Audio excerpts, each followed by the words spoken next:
So hello commerce graduates, welcome back to the channel guys. So आज ये जो video आने वाली है ना आपके लिए, ये एचआरएम की वीडियो है जहाँ पे हम क्विक रिवीजन करने वाले हैं। वीडियो जस्ट स्टार्ट होगी इसके बाद, और वहाँ पे तुम्हें पूरी वीडियो में पूरा सिलेबस जो है वो 1 घंटे 15 मिनट्स में कवर करा दिया गया, मतलब 150 मिनट्स में कवर करा दिया गया। अगर तुम 1.5x की स्पीड से देखते हो तो ये कवर कर लोगे तुम 1 घंटे से भी कम टाइम में।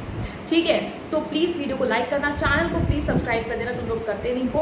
और मिलते हैं तुमसे इस वीडियो में। चलो start. Graduates, welcome back to the channel guys. और आज हम ह्यूमन रिसोर्स मैनेजमेंट की वन लाइनर सीरीज को लेके आए हैं। मतलब बहुत ही रैपिड रिवीजन होने वाला है आपका यूनिट 1 का।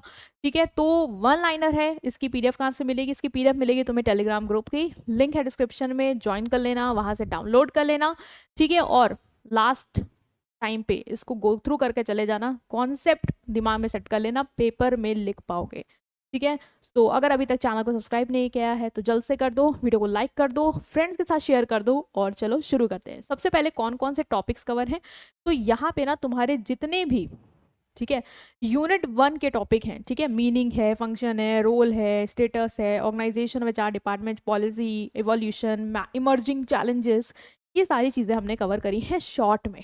ठीक है, डिटेल में चाहिए तो प्लेलिस्ट में जाओ, वहाँ पे डिटेल में सिलेबस भी मिल जाएगा, बट हम अभी रिवीजन कर रहे हैं तो हम जल्द से जल्द करेंगे। ठीक है, meaning and concept of human resource management क्या होता है तुम्हें पता है? ह्यूमन रिसोर्स मैनेजमेंट क्या है? Management of human resources. ठीक है, जो हमारे ह्यूमन रिसोर्स है, बेसिकली जो इंप्लॉयज हैं उनका मैनेजमेंट। मैनेजमेंट मतलब क्या? Planning, organising, staffing, directing, controlling. याद है? तो उनको प्लान करना कि कैसे हम उनको मैनेज करेंगे, उसका पूरा प्लानिंग करना। ठीक है, चीज़ों को ऑर्गेनाइज करना, लाइक रिस्पॉन्सिबिलिटी, अथॉरिटी देना। ठीक है, उनको मोटिवेट करना, कम्युनिकेट करना, डायरेक्शन देना, ये सारी चीज़ें इसमें आएंगी। ठीक है, उनकी परफॉर्मेंस को कंट्रोल करना, अप्रेस करना, सब कुछ क्लियर है। तो ह्यूमन रिसोर्स मैनेजमेंट का फुल फॉर्म क्या है? Human resource management. यार एचआरएम का फुल फॉर्म है ह्यूमन रिसोर्स मैनेजमेंट। एचआरएम क्या है? मैनेज करना लोगों को जो तुम्हारी ऑर्गेनाइजेशन में काम कर रहे हैं, बेसिकली एम्प्लॉय, ये सारे लोग। ठीक है, ह्यूमन रिसोर्स जो है वो बहुत ही वैल्यूबल एसेट है ऑर्गेनाइजेशन के। क्यों? क्योंकि यही लोग होते हैं जो बाकी सारे रिसोर्सेज के साथ काम करते हैं। भाई फाइनेंस खुद काम नहीं करेगा, ह्यूमन प्लान करेंगे कि उसको कैसे यूज करना है, मशीन खुद नहीं चलेंगी, ह्यूमन चलाएंगे। तो ये सबसे इंपॉर्टेंट एसेट है तुम्हारी ऑर्गेनाइजेशन। ठीक है, एचआरएम फोकस करता है कि इन एम्प्लॉयज का क्या हो? प्रॉपर यूटिलाइजेशन हो। भाई हम प्रॉपर इनको यूटिलाइज कर पाए, सही पर्सन को सही जगह रखें, सही पर्सन को पहली बात तो हायर करें। ठीक है, उसको सही जगह रखें, उसको ट्रेनिंग दे, डेवलपमेंट उसका करें, उसको मोटिवेट करें, कम्युनिकेट करें, ये सब कुछ एचआरएम करता है। ठीक है, तो हमें क्या करना है? उनका प्रॉपर यूटिलाइजेशन करना है। क्यों? ताकि हमारे ऑर्गेनाइजेशन के गोल्स इफेक्टिवली अचीव हो पाए। ठीक है, इसमें ट्रेनिंग, रिक्रूटमेंट, मोटिवेशन, एम्प्लॉय का वेलफेयर, सारी चीज़ें आती हैं। एचआरएम का एम होता है कि एम्प्लॉय की परफॉर्मेंस को इम्प्रूव करना और उसको सेटिस्फाई करना। ठीक है, एचआरएम एक हेल्दी रिलेशनशिप क्रिएट करता है एम्प्लॉयज और मैनेजमेंट के बीच में, कि भाई मैनेजमेंट भी सेटिस्फाइड है और एम्प्लॉयज भी सेटिस्फाइड हैं, क्योंकि उन्हें अपने आप को ग्रो करने का, डेवलप करने का, ठीक है, मोटिवेशन, ये सब मिल रहा है। तो ये तो तुम्हारा बेसिक है ओवरव्यू। अगर एचआरएम के बारे में कुछ लिखने को आ जाए, ठीक है, मीनिंग, फीचर, कॉन्सेप्ट, सो इन पॉइंट्स को तुम लिख सकते हो। ठीक है, नेक्स्ट आते हैं हम फंक्शंस पे। फंक्शंस क्या है? तो देखो, ह्यूमन रिसोर्स मैनेजमेंट को 2 टाइप के फंक्शन में डिवाइड किया गया है। पहला है मैनेजरियल, इसमें कुछ मैनेजमेंट के फंक्शन आएंगे। ठीक है, मैनेजमेंट के फंक्शन क्या? Planning, organising, staffing, directing, controlling, ये सारी चीजें। ठीक है, और ऑपरेटिंग फंक्शन है, उसमें अलग आएंगे, तो बस तुम्हें ये याद रखने हैं। तो मैनेजरियल फंक्शन क्या होते हैं? जो लोगों को मैनेज करने से रिलेटेड है। ठीक है, जिसमें पे तुम्हारा आएगा प्लानिंग, मतलब कि ये प्लान करना कि कितने लोगों की जरूरत है, कैसे लोगों की जरूरत है। ऑर्गेनाइजिंग, उनको ड्यूटीज देना, रिस्पॉन्सिबिलिटीज देना। ठीक है, स्टाफिंग, सुटेबल एम्प्लॉयज को हायर करना, ये सब एचआरएम का। डायरेक्टिंग, उनको गाइड करना, मोटिवेट करना। कंट्रोलिंग, उनकी परफॉर्मेंस को चेक करना कि क्या वो गोल्स के हिसाब से जा रही नहीं जा रही, जो स्टैंडर्ड सेट किया था वो मीट हो रहा है नहीं हो रहा। तो कुछ तो ये फंक्शंस हैं जो कि तुम्हारे मैनेजरियल में आएंगे, बेसिकली मैनेजमेंट के सारे फंक्शन आएंगे। नेक्स्ट इज ऑपरेटिंग फंक्शन, जो कि डे टू डे एक्टिविटीज को मैनेज करने से रिलेटेड है। ठीक है, directly related to employ activities, जैसे रिक्रूटमेंट, उनको सही कैंडिडेट को हायर करने के लिए तुम क्या करते हो? रिक्रूटमेंट करते हो, उन्हें अट्रैक्ट करते हो कि वो अप्लाई करें। ठीक है, सिलेक्शन, उसमें से बेस्ट को चूज करना, ट्रेनिंग देना, ठीक है, परफॉर्मेंस अप्रेजल, उनकी परफॉर्मेंस को इवेलुएट करना, उनको फेयर वेजेस देना, उनको मोटिवेट करना, ये सारे फंक्शंस भी एचआरएम परफॉर्म करता है। तो आपको ऑपरेटिंग और मैनेजरियल दोनों याद रखने हैं, ठीक है। एक दो बार इसको गो थ्रू करोगे पीपीटी को तो तुम्हें खुद दिमाग में सेट हो जाएगा। नेक्स्ट तुम्हारा है रोल ऑफ एचआर मैनेजर। एक एचआर मैनेजर जो लोगों को मैनेज कर रहा है, उसके क्या काम हो सकते हैं भाई, क्या काम हो सकते हैं, बार बार वही चीजें घूमेंगी। एचआर मैनेजर जो है वो मैनेजमेंट और वर्कर्स के बीच में लिंक की तरह काम करता है ना। मैनेजर ही तो बातचीत करेगा कि टॉप मैनेजमेंट ये आदेश दे रहा है, एम्प्लॉयज आपको ये करना है, ठीक है, एम्प्लॉयज की जो प्रॉब्लम वो ऊपर तक ले जाएगा। तो एज अ मैनेजर ये एक्ट करता है। ये रिक्रूटमेंट एंड सिलेक्शन देखेगा। देखो एचआरएम में है ही काम यही सब कि प्लानिंग करना, रिक्रूटमेंट करना, हायरिंग करना, ठीक है, लोगों को लाना, उनको प्लेस करना, उनको ट्रेनिंग देना, उनका डेवलपमेंट करना, उनको सही कंपनसेशन देना, उनके परफॉर्मेंस को मेजर करना, है ना, उनको मोटिवेट करना, यही सब है एचआरएम पूरा। एक ह्यूमन को मैनेज करने के लिए जो तुम करते हो वो सब एचआरएम है। तो भाई बोले कि मैनेजर क्या करेगा, यही सब कुछ तो करेगा, रिक्रूटमेंट करेगा, सिलेक्शन करेगा, ट्रेनिंग प्रोग्राम ऑर्गेनाइज करेगा, ठीक है, एम्प्लॉयज़ की प्रॉब्लम को सॉल्व करेगा, डिसिप्लिन मेंटेन करेगा, एम्प्लॉयज़ को मोटिवेट करेगा, एम्प्लॉयज़ को डायरेक्शन देगा, ठीक है, एक अच्छा इन्वायरमेंट क्रिएट करेगा और एम्प्लॉय के वेलफेयर और सेफ्टी के बारे में सोचेगा। तो एचआर मैनेजर जितनी भी चीज़ें तुम्हारे ह्यूमन रिसोर्स से रिलेटेड, मतलब वर्कर्स के लिए वो जो कुछ भी करेगा, तुम यहाँ पे वो सारे पॉइंट्स लिख सकते हो, ठीक है। Next is status and compensation, status and competencies of HR manager. एक एचआर मैनेजर में क्या क्या स्किल्स होनी चाहिए भाई, तुम एक एचआर मैनेजर बनना चाहते हो तो तुम्हारे अंदर क्या क्या खूबियां होनी चाहिए वो देखते हैं, ठीक है। तो एचआर मैनेजर जो है वो स्ट्रैटेजिक रोल प्ले करता है, भाई स्ट्रैटेजी बनाता है क्या कि किस पर्सन को कहाँ रखे, इसमें भी दिमाग लग रहा है ना। लॉन्ग टर्म गोल को अचीव करने के लिए क्या करना है, वो सारी चीजें प्लान आउट करने का काम है इसका, ठीक है। ये इंपॉर्टेंट बिजनेस डिसीजन में, ठीक है, बिजनेस की जो भी इंपॉर्टेंट डिसीजन है ह्यूमन एम्प्लॉयज को लेके, उन सब में क्या करता है, पार्टिसिपेट करता है। इसके अंदर एक अच्छी कम्युनिकेशन स्किल होनी चाहिए क्योंकि इसको वर्कर्स से बात करनी है, उन्हें मोटिवेट करना है, तो अच्छा इस तरीके से बोल पाएगा, बातचीत कर पाएगा, तभी तो अच्छा होगा ना।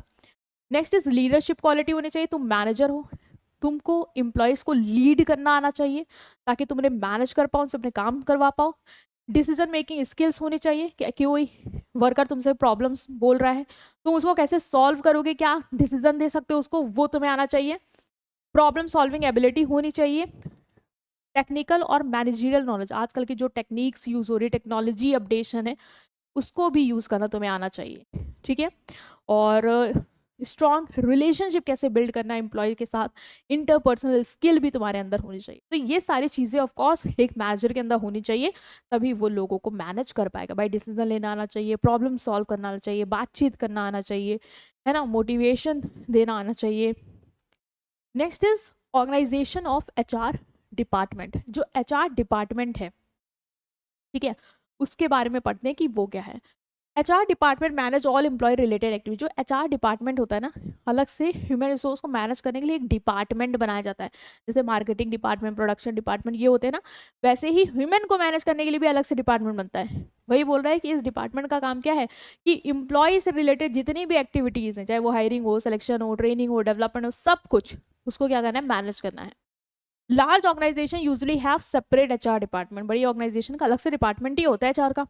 HR department handle recruitment, training, compensation. HR department help in maintaining coordination in the organisation. Coordination maintain करने में हेल्प करती है, ठीक है। प्रोडक्शन में जितने लोग चाहिए उसके लिए हायरिंग करना, ठीक है, उन लोगों को सही जगह प्लेस करना ताकि सारे डिपार्टमेंट एक साथ काम कर पाए, ये भी इंश्योर करना। HR department smooth communication facilitate करता है एम्प्लॉयज और मैनेजमेंट के बीच में। इस एचआर डिपार्टमेंट का जो हेड एचआर मैनेजर वो सारी चीज़ें मैनेज करेगा, ठीक है, okay. Next is HR policy. क्या होती है, ह्यूमन रिसोर्स के लिए, वर्कर्स के लिए कुछ पॉलिसीज बनाई जाती हैं, बेसिकली गाइडलाइंस बनाई जाती हैं कि एम्प्लॉय को कैसे बिहेव करना है ना। मैं किसी ऑर्गेनाइजेशन में वर्क कर रही हूँ तो मेरे लिए कुछ पॉलिसीज बनाई जाएंगी कि आप इतने दिन छुट्टी ले सकते हैं, इस टाइम पे आना है, ये डिसिप्लिन है, ये फॉलो करना पड़ेगा। तो वो जैसे मुझे बिहेव करना, उसके लिए जो भी गाइडलाइंस बनाई गई हैं उन्हें बोलते हैं एचआर पॉलिसी।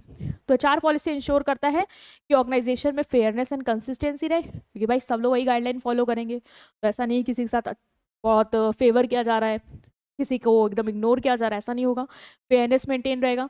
रिक्रूटमेंट पॉलिसी जैसे बन गई एचआर के लिए कि रिक्रूटमेंट कैसे होना है ना, उसका क्या सोर्स होगा, कैसे लोगों को हायर करने हैं। प्रमोशन पॉलिसी बनाई जाती है कि अगर एम्प्लॉय को प्रमोशन मिलना है तो कैसे मिलेगा, बाकायदा पॉलिसी होगी कि आपको आपकी परफॉर्मेंस में इतना स्कोर करना होगा, है ना, ये एक्सपीरियंस लेना होगा, तभी आप एम्प्लॉय से मैनेजर बन सकते हैं। तो वो सबके लिए है एक जैसा, ठीक है। नेक्स्ट इज लीव पॉलिसी, कब कब आप छुट्टी ले सकते हैं, उसके क्या बेनिफिट्स होंगे, ठीक है। HR policy should be clear, जो पॉलिसी है वो रिटर्न में होनी चाहिए, क्लियर होनी चाहिए, फ्लैक्सीबल होनी चाहिए, मतलब जब नीड लगे तो हम उसको चेंज भी कर सकते हैं, ठीक है। तो ये है तुम्हारी एचआर पॉलिसी, बेसिकली ह्यूमन को मैनेज करने के लिए जो भी गाइडलाइंस हम बनाते हैं। नेक्स्ट टॉपिक है तुम्हारा इवोल्यूशन ऑफ एचआरएम। ये एचआरएम कैसे आया, ठीक है। एचआरएम को पहले क्या बोलते थे, पर्सनल मैनेजमेंट, ठीक है। अब क्या बोलते हैं, ह्यूमन रिसोर्स मैनेजमेंट, पहले बोलते हैं पर्सनल मैनेजमेंट, लोगों का मैनेजमेंट हो। Traditional personal management focus mainly on record keeping, कि इतने एम्प्लॉयज हैं उनका रिकॉर्ड रखना, इस पे ही फोकस करता था।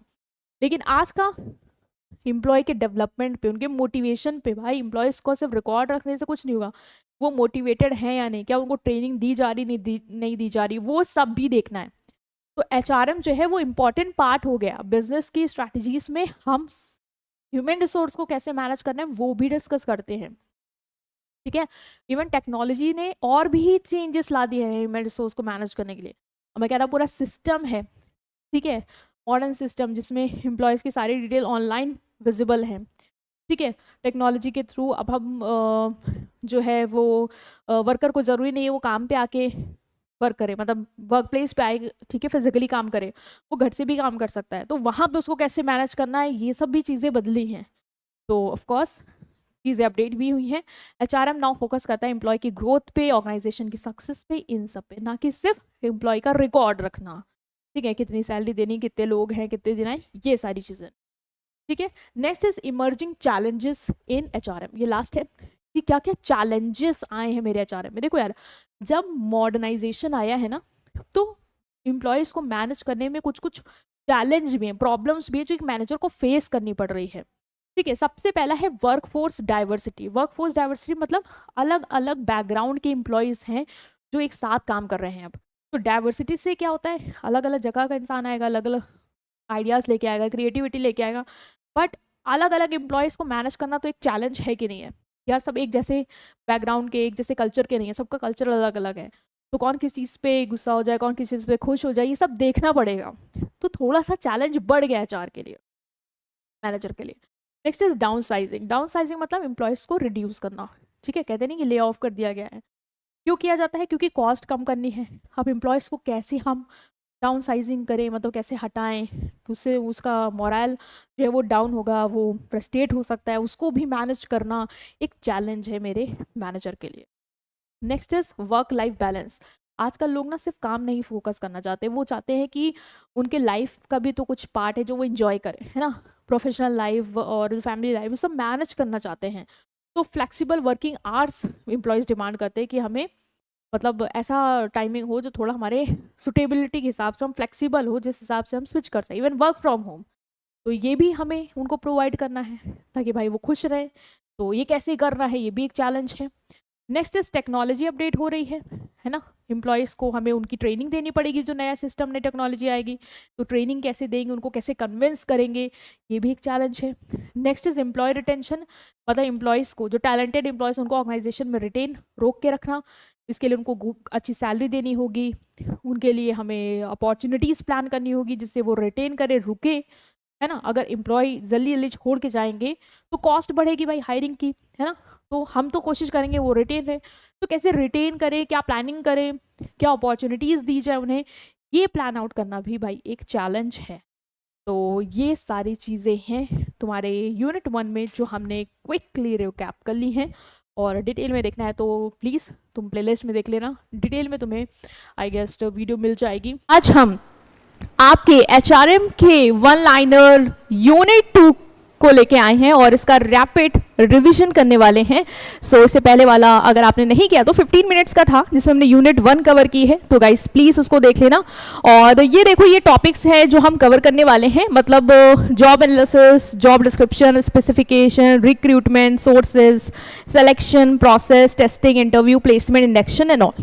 ठीक है, ये सारे जितने भी इंपॉर्टेंट टॉपिक्स हैं इस यूनिट के हम कवर करेंगे। हो सकता है तुम्हारा ये 3rd यूनिट में हो, सो नो वंडर्स, हम पूरा सिलेबस ही कवर कर रहे हैं, तो जिस भी यूनिट में हो तुम देख लो, तुम्हें वो हेल्प आउट ही करेगा।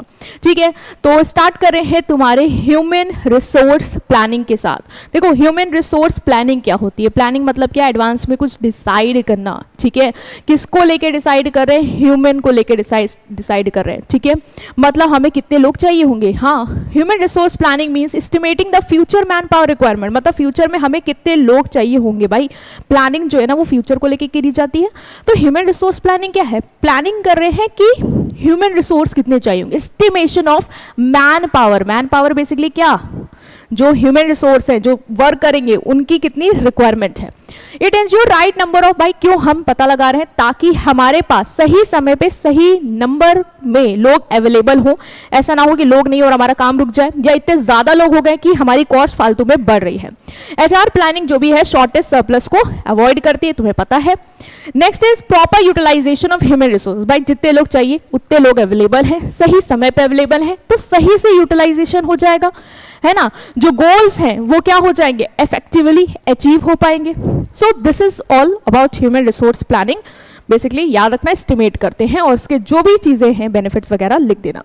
Next is job analysis. क्या होता है? एनालाइज करना, मतलब किसी चीज को जांचना, पड़तालना, समझना। ठीक है, कंप्लीटली उसको जानने की कोशिश करना। तो जो हम जॉब, जो काम हमें किसी से करवाना है, जब हम उसकी स्टडी करते हैं, है ना, जब मुझे पता चलेगा जॉब क्या है, तभी तो मैं डिसाइड कर पाऊंगा ना कैसे लोगों को रखना है, कौन ये काम कर पाएगा, कैसी स्किल चाहिए होगी, कैसी क्वालिफिकेशन चाहिए होगी, क्या क्या काम करना होगा।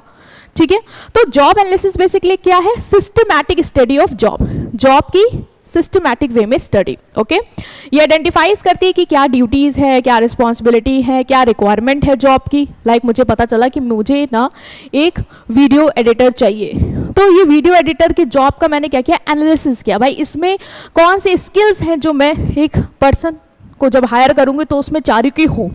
ठीक है, उसकी जिम्मेदारियां क्या होंगी, कितनी वीडियो कितने दिन में एडिट करनी होंगी, ड्यूटीज क्या होंगी। ठीक है, कौन कौन से टूल्स आने चाहिए उसको। ठीक है, स्किल्स कैसी होनी चाहिए, ये सारी चीजें पता चलती हैं। रिक्रूटमेंट एंड सिलेक्शन मदद करता है। ऑफ कोर्स जब पता होगा कि किस तरीके का पर्सन चाहिए तो हम उसको ही अट्रैक्ट करेंगे और सेलेक्ट करेंगे। ठीक है, provide information for job description and specification. याद रखना, जॉब एनालिसिस से ही तुम्हारा जॉब डिस्क्रिप्शन और स्पेसिफिकेशन बनता है। क्या होता है जॉब डिस्क्रिप्शन, क्या होता है जॉब स्पेसिफिकेशन? चलिए वन बाय वन देखते हैं। सबसे पहले है तुम्हारा जॉब डिस्क्रिप्शन। डिस्क्रिप्शन मतलब किसी चीज को डिस्क्राइब करना, लाइक जॉब में करना क्या होगा। ठीक है, तुम्हारी ड्यूटीज क्या होंगी, तुम्हारी रिस्पॉन्सिबिलिटीज क्या होंगी, तुम्हारा रोल क्या होगा। ठीक है, वो तुम्हें बताना। ठीक है, तो जॉब डिस्क्रिप्शन से हमें पता चल जाता है कि जॉब में ड्यूटीज, रिस्पॉन्सिबिलिटीज क्या हैं। ये बताता है एम्प्लॉय को क्या काम करना रहेगा। इसमें तुम्हारा जॉब टाइटल, जॉब में क्या क्या ड्यूटीज हैं, किस किस कंडीशन में वर्क करना होगा, सब कुछ हम बताते हैं। जॉब डिस्क्रिप्शन जॉब एनालिसिस के बाद ही बनता है। याद रखना, जॉब एनालिसिस, ठीक है, जॉब एनालिसिस से ही तुम्हारा job description that is JD और job specification that is JS बना हुआ है। जॉब एनालिसिस दोनों चीज पे फोकस करता है, डिस्क्रिप्शन पे भी, स्पेसिफिकेशन पे। तुमने डिस्क्रिप्शन देख लिया, डिस्क्रिप्शन बेसिकली ड्यूटीज, रिस्पॉन्सिबिलिटी से रिलेटेड होता है। नेक्स्ट इज स्पेसिफिकेशन, ये क्या बताता है? क्वालिफिकेशन क्या चाहिए जॉब के लिए। याद रखना, वो बताता है ड्यूटीज क्या होंगी, रिस्पॉन्सिबिलिटी क्या होंगी जॉब में जो तुम्हें करनी होगी। ठीक है, ये बताता है कि क्वालिफिकेशन, स्किल्स कैसे चाहिए होंगी, स्पेसिफिकेशन क्या चाहिए। ठीक है, तो ये क्वालिफिकेशन, स्किल, एक्सपीरियंस कितना चाहिए ये बताता है, ताकि सुटेबल कैंडिडेट सेलेक्ट हो पाए और वो सारी क्वालिटीज उसके अंदर अवेलेबल हो जो हमें चाहिए। ठीक है, दोनों बहुत इंपॉर्टेंट है, डिफरेंस से भी क्वेश्चन बनता है तो कर लेना, बहुत जरूरी है। नेक्स्ट आते हैं रिक्रूटमेंट क्या होता है। देखो बेटा, जब एक बार जॉब डिस्क्रिप्शन, जॉब स्पेसिफिकेशन हो गया ना, तो हमने फालतू में इतना दिमाग नहीं लगाया था कि जॉब में क्या क्या चाहिए। हमने लगाया था इसलिए ताकि हम सही पर्सन को अट्रैक्ट कर पाए कि वो हमारे यहाँ जॉब के लिए अप्लाई करे। ये सब देखने के बाद उसको लगता है कि वो ये ड्यूटीज़ कर सकता है, उसको लगता है कि उसके अंदर ये स्किल्स हैं, तो भाई अप्लाई कर दो, ठीक है। तो रिक्रूटमेंट मतलब अट्रैक्ट करना कैंडिडेट्स को वेकेंट जॉब्स के लिए, ठीक है। इससे हमारे यहाँ वो पूल क्रिएट हो पाता है, किसका, जॉब सीकर का, जिनको जॉब चाहिए। कोई नौकरी आती है, रिक्रूटमेंट करता है, एडवर्टीजमेंट पब्लिश करता है, तुम अप्लाई करते हो, तो एक पूल बन जाता है कि जिनको जॉब चाहिए वो सब अप्लाई कर देते हैं। Finding suitable employees, internal external दोनों सोर्स ऑफ रिक्रूटमेंट है, याद रखना। अंदर से भी रिक्रूटमेंट होता है, बाहर से भी। अंदर के भी तरीके हैं, ट्रांसफर प्रमोशन, बाहर के बहुत सारे तरीके, एडवर्टाइजिंग, कैंपस प्लेसमेंट, ठीक है, एम्प्लॉयमेंट एक्सचेंज, बहुत सारे वे हैं, ठीक है। रिक्रूटमेंट ऑर्गेनाइजेशन की एफिशिएंसी इंप्रूव करता है, ऑफकोर्स सही पर्सन अट्रैक्ट होंगे तो ही हम उसमें से सही पर्सन सेलेक्ट कर पाएंगे एंड गोल्स को अचीव कर पाएंगे, ठीक है। बहुत ही डिटेल में तुम्हें पढ़ना है तो तुम हमारे प्लेलिस्ट में जाके ह्यूमन रिसोर्स मैनेजमेंट के अगेन 2.5 घंटे की फुल मैराथन है, उसको देख लेना, पूरा सिलेबस डेप्थ में कंप्लीट हो जाएगा, ठीक है। बट मैं अभी यहाँ पे बस रिवीजन करा रही हूँ। Next is sources of recruitment क्या है। देखो सोर्सेज मैंने अभी बताया, इंटरनल एक्सटर्नल। इंटरनल में बेसिकली प्रमोशन आएगा, ट्रांसफर आएगा, ठीक है। दो सोर्स हैं। ट्रांसफर क्या होता है, एक जॉब से दूसरी जॉब में ट्रांसफर कर दिया, ठीक है। एम्प्लॉय को मूव करना, सॉरी यहाँ पे आ जाओ, शिफ्ट करना एक जॉब से दूसरे जॉब से, एक डिपार्टमेंट से दूसरे डिपार्टमेंट, ए सिटी से दूसरी सिटी में, ठीक है। ये क्या होता है, ट्रांसफर होता है, ठीक है। तो हॉरिजॉन्टल होता है, ये भी याद रखना, ठीक है। हॉरिजॉन्टल होता है, ये भी याद रखना, डिफरेंस आएगा तो याद रखना ये हॉरिजॉन्टल होगा, ठीक है। और दूसरा क्या है, यहाँ पे तुम्हारी कोई पोजीशन और सैलरी नहीं बदलती, तुम बस मार्केटिंग एग्जीक्यूटिव थे मान लो दिल्ली की ब्रांच में, अब तुम मार्केटिंग एग्जीक्यूटिव बन गए हो लखनऊ की ब्रांच में, तुम्हारा कोई पोजीशन नहीं बढ़ा, सैलरी वो भी थी आज भी वही है, ठीक है। कोई पोजीशन स्टेटस में आपका चेंज नहीं होता है, बस ट्रांसफर होता है एक जॉब से दूसरी जॉब एंड ऑल।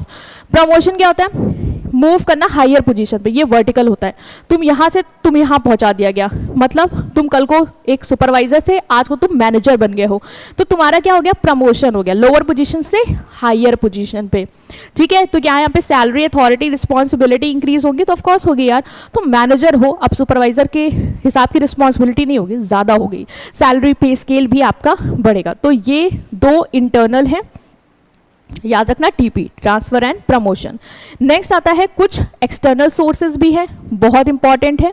पहला तुम्हारा क्या है, एडवर्टीजमेंट। तुम देखते होगे जॉब वैकेंसी का एडवर्टीजमेंट आता है न्यूज़पेपर में, टीवी एंड ऑल में, ठीक है। तो एक ये सोर्स हो गया, बाहर से लोगों को अट्रैक्ट करना कि वो हमारे यहाँ अप्लाई करें। दूसरा कैंपस रिक्रूटमेंट, तुम्हारे कॉलेज में प्लेसमेंट होते हैं, बाहर से कंपनियाँ आती हैं, हायरिंग करती है कि नहीं करती हैं, तो एक ये भी टाइप है।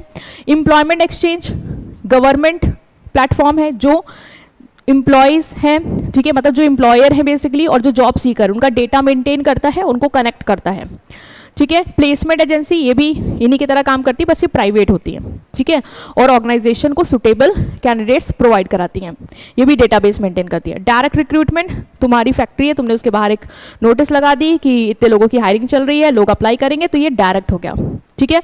लेबर कॉन्ट्रैक्टर, लेबर कॉन्ट्रैक्टर वो पर्सन होता है जो बहुत सारे लेबर्स का कॉन्टैक्ट अपने पास रखता है, ठीक है। और अगर जैसे तुम्हें बल्क में मान लो फैक्ट्री में काम है, लेबर चाहिए, तुम लेबर कॉन्ट्रैक्टर को तुरंत कॉल करके कह सकते हो कि 30 लेबर जो है वो हमारे यहाँ भिजवा दीजिए। तो ये वर्कर्स को प्रोवाइड करता है ऑर्गेनाइजेशन की रिक्वायरमेंट के हिसाब, bye maintaining the database of labourers, ठीक है। तो ये हो गए तुम्हारे सोर्सेस, ठीक है। ये चीज़ थोड़ा रिपीट है, ये हो गए तुम्हारे सोर्सेज। हाँ, एडवांटेज डिसएडवांटेज ऑफ सोर्सेज से भी क्वेश्चन बनता है, तो हम इसको भी करके जाएंगे। इंटरनल रिक्रूटमेंट की एडवांटेज और इसकी डिसएडवांटेज। देखो, इंटरनल रिक्रूटमेंट हो गया मतलब अंदर से हायरिंग होगी, तो एग्जिस्टिंग एम्प्लॉय मोटिवेट होंगे, भाई एग्जिस्टिंग एम्प्लॉयज़ को लगेगा कि हमें चांस मिला है ना। दूसरा, रिक्रूटमेंट की कॉस्ट कम होगी, हमें बाहर किसी ऐड चलाने की ज़रूरत नहीं है, सिलेक्शन का पूरा प्रोसेस करने की ज़रूरत नहीं है ना। इंटरव्यू लो, फलाना करो, ढमा करो, बहुत पैसा लग जाता है यार, वो हमारी नहीं खर्चा होने वाली, तो अंदर से ही कर दिया तो कॉस्ट कम हुई। हायरिंग का टाइम बच गया, है ना, इंटरव्यू वगैरह कराना, मेडिकल टेस्ट, रेफरेंस, बैकग्राउंड, ये सब नहीं कराना, तो हमें समय भी बच गया। Next, employ need less training. अब एम्प्लॉय यूज टू हैं, हमारे ऑर्गेनाइजेशन में ऑलरेडी काम कर ही रहे हैं, ठीक है, उन्हीं को प्रमोशन करके मान लो वैकेंसी फिल कर दी, तो अब उनको ज़्यादा खास ट्रेनिंग देने की जरूरत नहीं, उनको ऑलरेडी वेल अवेयर है, थोड़ी बहुत मे भी रिक्वायर्ड होगी बट ज़्यादा नहीं। Improve employ loyalty, improve employ loyalty मतलब एम्प्लॉयज़ लॉयल रहते हैं। क्यों लॉयल रहते हैं? क्योंकि उन्हें पता है कि इस ऑर्गेनाइजेशन में ही हमारा प्रमोशन हो जाएगा। डिसएडवांटेज क्या है? फ्रेश टैलेंट आइडियाज़ लिमिट, भाई बाहर से नहीं कर रहे हो तो फ्रेश टैलेंट तो कोई आएगा नहीं। दूसरा, एम्प्लॉयज़ में जेलसी होती है ना, एम्प्लॉयज़ किसी का प्रमोशन हो गया, किसी का नहीं हुआ, तो भाई जेलस तो होंगे ही होंगे।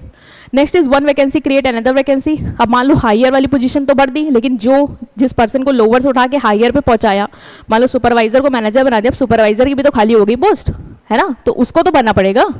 फिर limited choice of candidate is available, जो है उन्हीं में से तुम सेलेक्ट कर रहे हो। बाहर से आते हैं, हो सकता है लाख लोग अप्लाई करते हैं, तुम बेस्ट सेलेक्ट कर पाते, पर तुम्हारे ऑर्गेनाइजेशन में मान लो गिन के 20-30 लोग हैं, उन्हीं में से तुम वैकेंसी भरे जा रहे हो।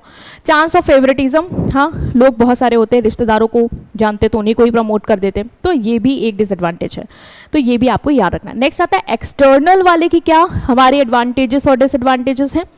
तो एक्सटर्नल में क्या है, फ्रेश टैलेंट। अब उसकी वो डिसएडवांटेज थी कि फ्रेश टैलेंट नहीं, बट यहाँ पे तो एडवांटेज है ना कि फ्रेश टैलेंट आएगा, नए आइडियाज लेके आएगा, ठीक है। लार्ज नंबर ऑफ कैंडिडेट्स होंगे जिसमें से हम सेलेक्ट कर सकते हैं, ठीक है। कंपटीशन इंक्रीज होगा कैंडिडेट से, जब पता चलेगा कि बाहर से भी कोई बड़ी पोजीशन पे हायर किया जा सकता है, तो अंदर वाले लोग आपस में अच्छा कंपटीशन करेंगे और अच्छा वर्क करेंगे।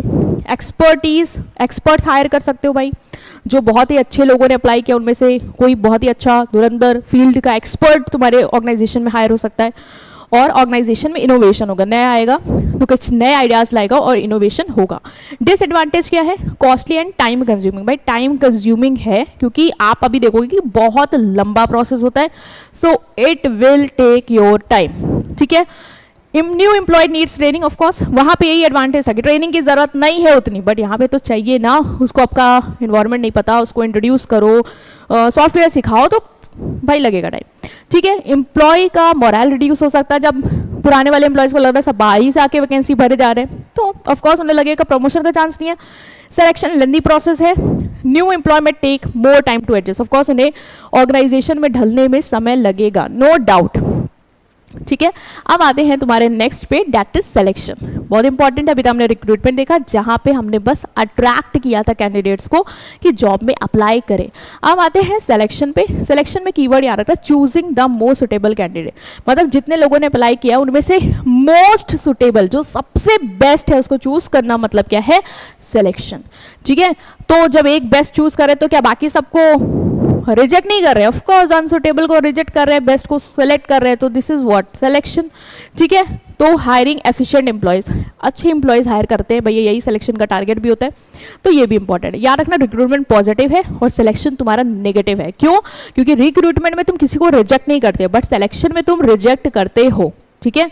तो ये चीज़ आप थोड़ा सा याद रखना। नेक्स्ट आते हैं सिलेक्शन के प्रोसेस की स्टेजेस को, ठीक है, वन बाय वन देखते हैं। सबसे पहले जो भी एप्लीकेशन तुम्हारे रिक्रूटमेंट के प्रोसेस में आई होंगी उनमें से हम करेंगे प्रीलिमिनरी स्क्रीनिंग, मतलब वो एप्लीकेशन जो बिल्कुल भी रेलिवेंट नहीं है, है ना। जॉब डिस्क्रिप्शन में मान लो लिखा था कि इंजीनियरिंग की पोस्ट है और किसी ने आर्ट साइड से कुछ भी डाल दिया, ठीक है भाई, कोई स्किल नहीं है उसके अंदर, तो उसको तो रिजेक्ट करना ही पड़ेगा ना। तो प्रीलिमिनरी स्क्रीनिंग में अनसुटेबल एप्लीकेशन को हम हटाते जाते हैं जो बिल्कुल मैच नहीं करती हैं जॉब रिक्वायरमेंट से, ठीक है। नेक्स्ट क्या होगा, एम्प्लॉयमेंट टेस्ट। एक बार एप्लीकेशन तुमने रिजेक्ट कर दी तो सुटेबल एप्लीकेशन आ गई, ठीक है, जो अच्छे कैंडिडेट है उनकी एप्लीकेशन शॉर्टलिस्ट हो गई। अब उनमें से सबका क्या करो, टेस्ट लो। एम्प्लॉयमेंट टेस्ट बहुत सारे तरीके के होते हैं, intelligent test, decision making skill कैसी है उनकी, है ना, बिहेवियर टेस्ट होता है, बहुत सारे टाइप के टेस्ट होते हैं, तो तुम ले सकते हो जो भी तुम्हारे जॉब की रिक्वायरमेंट पे है, और इसमें से जो सेलेक्ट होते हैं उनको आप नेक्स्ट स्टेज पे भेजेंगे और बाकी जो रिजेक्ट है उनको हटा देंगे। Next is interview. इसके बाद एम्प्लॉयमेंट टेस्ट से जो लोग सेलेक्ट होते हैं उनका इंटरव्यू होता है, मतलब फेस टू फेस कॉन्टैक्ट। अभी तक तो पेपर पेन हो रहा था, ठीक है, अब सामने सामने बैठा के बातचीत करेंगे ताकि उसकी कम्युनिकेशन स्किल, उसकी पर्सनैलिटी जज कर पाए। इवन वो भी अब तुमसे क्वेश्चन पूछ सकता है, मतलब एम्प्लॉय भी एम्प्लॉयड से कोई भी डाउट पूछ सकता है।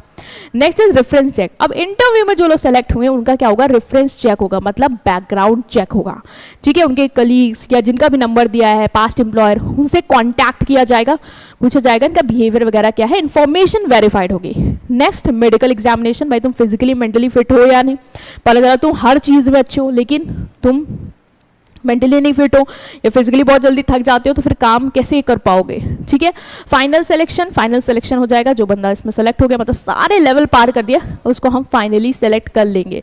नेक्स्ट भाई ऑफ कोर्स जॉब ऑफर देंगे उसको, ठीक है, अपॉइंटमेंट लेटर सेंड करेंगे, and last is contract of employment. वो ऑफर को एक्सेप्ट करेगा और जो भी हमारे टर्म्स एंड कंडीशन है उस पर एग्री करेगा और एम्प्लॉयमेंट कॉन्ट्रैक्ट साइन करेगा। सो ये पूरा प्रोसेस है, सारे 8 के 8 स्टेप याद होने चाहिए। अभी के अभी याद कर लो, क्योंकि पेपर है। नहीं पता है तो प्लीज़ गो थ्रू करो, आएगा ज़रूर, ठीक है। क्या है, कोई भी तुम इनिशियल से शॉर्टकट ही बना लो। नेक्स्ट आते हैं टेस्टिंग पे। टेस्टिंग मतलब क्या होता है बेटा, टेस्ट लेना, ठीक है। एम्प्लॉय की जो नॉलेज है, उसकी जो स्किल्स है, उसको टेस्ट करना, सिंपल, ठीक है। तो एसेस करना क्या, कैंडिडेट की skill, knowledge, intelligence, aptitude, personality, ये चेक करने के लिए क्या वो जॉब के लिए सुटेबल है या नहीं, ठीक है। बहुत सारे टाइप के टेस्ट होते हैं। एक है इंटेलिजेंट टेस्ट, बेसिकली तुम्हारा इंटेलिजेंट टेस्ट करेगा कि मेंटली तुम कितने स्ट्रांग हो, डिसीजन मेकिंग पावर कैसी है। एप्टीट्यूड टेस्ट बेसिकली ये मेजर करता है तुम्हारा पोटेंशियल, कि तुम नई स्किल सीख पाओगे या नहीं। मान लो कल को कोई नई स्किल तुम्हें सिखाई जाए तो क्या तुम उसको सीख सकते हो या नहीं, तो इसका पोटेंशियल है या नहीं, इसको टेस्ट करने के लिए यूज होता है एप्टीट्यूड टेस्ट, याद रखना। नेक्स्ट इज पर्सनालिटी, बेसिकली तुम्हारा बिहेवियर कैसा है, तुम्हारा एटीट्यूड कैसा है, ये सब चेक करता है। Trade test basically practical knowledge, ठीक है, जो जॉब के लिए तुम जा रहे हो उसकी प्रैक्टिकल या टेक्निकल नॉलेज तुम्हें कितनी है वो। Next is interest test, basically तुम्हारा इंटरेस्ट एरिया क्या है, ठीक है, किस चीज़ में तुम्हें इंटरेस्ट है वो चेक करता है ये। एंड डेक्स्ट्रिटी टेस्ट, बेसिकली तुम्हारा जो भी टास्क करते हो उसकी स्पीड कैसी है, क्या सही से तेजी से कर पाते हो, एक्यूरेसी के साथ कर पाते हो या नहीं, वो ये चेक करेगा। तो ये है तुम्हारे टेस्ट जो बेसिकली तुम्हारी नॉलेज, एटीट्यूड, स्किल्स वगैरह को एसेस करता है, ठीक है। Next is interview. इंटरव्यू क्या होता है, फेस टू फेस इंटरेक्शन होता है एम्प्लॉयर एम्प्लॉय के बीच में, है ना। तो जज करता है कम्युनिकेशन स्किल एंड कॉन्फिडेंस। भाई जब एम्प्लॉयर एम्प्लॉय का टेस्ट लेगा तो उसका कॉन्फिडेंस कैसा है, उसके अंदर स्किल कैसी है, वो टेस्ट कर पाएगा इजीली, ठीक है। डिटेल इन्फॉर्मेशन मिल पाएगी कैंडिडेट के बारे में, पूछ सकता है उसके बारे में, उसके इंटरेस्ट, हॉबीज, तुम इंटरव्यू देखते ही होगे, तो डिटेल इन्फॉर्मेशन मिल जाएगी। इसके टाइप्स याद रखना, एक है स्ट्रक्चर, जहां पे पहले से ही क्या क्या क्वेश्चन पूछने हैं वो पहले से ही डिसाइड हो जाते हैं, ठीक है, कि ये क्वेश्चन पूछना है, एक ही ऑर्डर में पूछना है कि अपना नाम बताइए, फिर अपनी क्वालिफिकेशन बताइए, हॉबीज बताइए, ठीक है, एक्सपीरियंस बताइए, ऐसे मतलब सीक्वेंस में किससे क्या क्या पूछना है हमने ऑलरेडी डिस्क्राइब कर लिया है और उसी सीक्वेंस में हम उससे पूछेंगे। Next is unstructured interview. इसमें क्या होता है, पहले से क्वेश्चन कुछ फिक्स नहीं होते, जो मन में जब आया पूछ लिया, ठीक है, पहले से कोई भी पैटर्न डिटरमाइन नहीं है। डेप्थ इंटरव्यू क्या होता है, यहाँ पे इंटरव्यू ट्राई करता है कि डीप कॉन्वर्सेशन करे, ठीक है, कैंडिडेट के बैकग्राउंड के, उसको कैसे सोचता है, उसका इमोशंस क्या है, उसको डीपली अंडरस्टैंड करने की कोशिश करता है। स्ट्रेस इंटरव्यू क्या है, द कैंडिडेट पे स्ट्रेस डाला जाता है, मतलब कैंडिडेट को नहीं कि स्ट्रेसफुल सिचुएशन में डाल दिया जाता है, ये देखने के लिए कि वो स्ट्रेस कल को हैंडल कर सकता है या नहीं, है ना। ऐसा तो नहीं है कि इतना ज्यादा लोड, क्योंकि ऑफकोर्स होता है कि जॉब में कभी भी एकदम से लोड आ जाए, तो क्या आप वो प्रेशर हैंडल कर सकते हो या भाग जाओगे, तो वो भी चेक करने के लिए हम स्ट्रेस इंटरव्यू लेते हैं। कोई ऐसी सिचुएशन उनको दे देते हैं जो बहुत ही अनकंफर्टेबल होती है, to check whether they are emotionally intelligent और नॉट। पैनल इंटरव्यू, बहुत सारे इंटरव्यूअर्स जो हैं वो एक कैंडिडेट का इंटरव्यू लिखते हैं, जैसे आईएएस का इंटरव्यू देखते होगे, मॉक जो आते हैं यूट्यूब वगैरह में, पैनल बैठा रहता है इंटरव्यूअर का, 2-3 लोग बैठे रहते हैं, एक कैंडिडेट सामने बैठा रहता है और इंटरव्यू होता है, जिसे कहते हैं पैनल इंटरव्यू। ग्रुप इंटरव्यू क्या होता है, यहाँ पे बहुत सारे कैंडिडेट को एक साथ ही बैठा के उनका इंटरव्यू ले लिया जाता है एक ही समय पे, ठीक है, ये नहीं कि 1-on-1 करेंगे। नेक्स्ट है प्लेसमेंट, बहुत ही सिंपल है, प्लेस करना, मतलब जिस पर्सन को जिस जॉब के लिए तुमने हायर किया है उसको राइट प्लेस पे क्या करना, प्लेस करना। तो राइट जॉब असाइन करना राइट एम्प्लॉय को, ठीक है। अच्छा प्लेसमेंट होगा तो एम्प्लॉय की एफिशिएंसी बढ़ेगी। ऑफ कोर्स तुमने उस पर्सन को उसी काम पे लगाया जिसमें वो माहिर है, तो भाई उसकी एफिशिएंसी बढ़ेगी कि नहीं, वो अच्छे से काम कर पाएगा कि नहीं कर पाएगा, ऑफ कोर्स कर लेगा। तो प्लेसमेंट हेल्प करता है एम्प्लॉय को कि वो अपने जॉब रोल में एडजस्ट कर पाए। अगर प्लेसमेंट गलत हो गया तो ऑफ कोर्स एम्प्लॉय का सेटिस्फेक्शन चला जाएगा, ठीक है, क्योंकि उसका मन ही नहीं लगेगा, क्योंकि काम तुमने उसके मन का दिया ही नहीं। मान लो डेटा टाइपर है, डेटा टाइपिस्ट है कोई, उसको उसमें इंटरेस्ट हो, तुमने उसको कोई मार्केटिंग का बनाने को भेज दिया, पोस्टर वगैरह, तो भाई वो क्रिएटिविटी थोड़ी ना उसके अंदर, ठीक है, तो भाग जाएगा वो। Next is induction. इंडक्शन मतलब क्या होता है, वो नहीं जिसमें तुम खाना बना रहे हो। इंडक्शन मतलब होता है एम्प्लॉय को, नए एम्प्लॉय को अपने इन्वायरमेंट से इंट्रोड्यूस करना, ठीक है, नए एम्प्लॉयज को ऑर्गेनाइजेशन से इंट्रोड्यूस करना, उसको रूल्स एंड पॉलिसी समझाना। भाई नया बंदा है, उसको बताएंगे, जैसे तुम ही क्लास में नए जाते हो, तुम्हें इंट्रोड्यूस किया जाता है कि नहीं किया जाता पूरी क्लास से, बताया जाता है ना कि हमारे यहाँ के रूल्स, ये रेगुलेशन, ये इतने दिन आना है, डिसिप्लिन है, ये ड्रेस है, वो वैसे ही एक ऑर्गेनाइजेशन में एम्प्लॉय जाएगा तो उसको इंट्रोड्यूस करेंगे, उसको वर्क एनवायरनमेंट से फैमिलराइज कराएंगे, ठीक है, जिससे एम्प्लॉय की जो एंग्जाइटी है, जो वो डर रहा है, वो खत्म हो जाए, उसको समझ में आ जाए चीज़ें यहाँ कैसे होती हैं और उसका कॉन्फिडेंस बढ़ पाए और वो एडजस्ट कर पाए तुम्हारी ऑर्गेनाइजेशन में। सो कौन कौन से टॉपिक्स होंगे जो हम कवर करेंगे देख लेते हैं, बट उससे पहले अगर आपने चैनल अभी तक सब्सक्राइब नहीं किया है then do subscribe so that आपको जितने भी इंपॉर्टेंट कंटेंट है उसकी अपडेट मिलती रहे। राइट, सो हम स्टार्ट कर रहे हैं आपके टॉपिक्स के साथ जो हमने कवर किए हैं, ठीक है। तो इसमें हमने ना ट्रेनिंग से रिलेटेड, ट्रेनिंग एंड डेवलपमेंट से रिलेटेड जितने भी इंपॉर्टेंट टॉपिक्स हैं जो आपकी यूनिट में बनते हैं, ट्रेनिंग की नीड, ट्रेनिंग प्रोग्राम कैसे बनता है, ठीक है, डेवलपमेंट मेथड क्या है, ट्रेनिंग इफेक्टिवनेस कैसे इवैल्यूएट करी जाएगी, ये सारे इंपॉर्टेंट टॉपिक कवर किए हैं, ठीक है। और इससे पहले हमने रिक्रूटमेंट, सिलेक्शन, बेसिक्स जो भी यूनिट थी वो सब कवर कर लिए हैं। तो नहीं देखिए तो चैनल की प्लेलिस्ट में जाके उसे ज़रूर चेक करना और डिटेल में, क्योंकि ये रिवीजन है, अगर डिटेल में कंटेंट स्टडी करना है तो तुम्हें प्लेलिस्ट में मैराथन की भी लिंक मिल जाएगी, उसको भी तुम देख लेना, ठीक है। स्टार्ट करें रिवीजन के साथ। तो सबसे पहला टॉपिक है तुम्हारा ट्रेनिंग एंड डेवलपमेंट। देखो ट्रेनिंग क्या है, डेवलपमेंट क्या है, क्या अलग है, क्या एक है, देखते हैं। देखो ट्रेनिंग मतलब क्या होता है, एम्प्लॉय की स्किल, याद रखना कीवर्ड यही है कि प्रेजेंट जॉब से रिलेटेड स्किल इंप्रूव करने पे फोकस होता है ट्रेनिंग पे, ठीक है। ट्रेनिंग में हमारा फोकस होता है जो काम वो करेगा उसको अच्छे से कर ले, वो इम्प्रूव करना, वो स्किल को सिखाना, वो क्या है, मेरा ट्रेनिंग है। तो improving employ skill for present job. लेकिन डेवलपमेंट भी क्या प्रेजेंट स्किल पे ही फोकस करता है?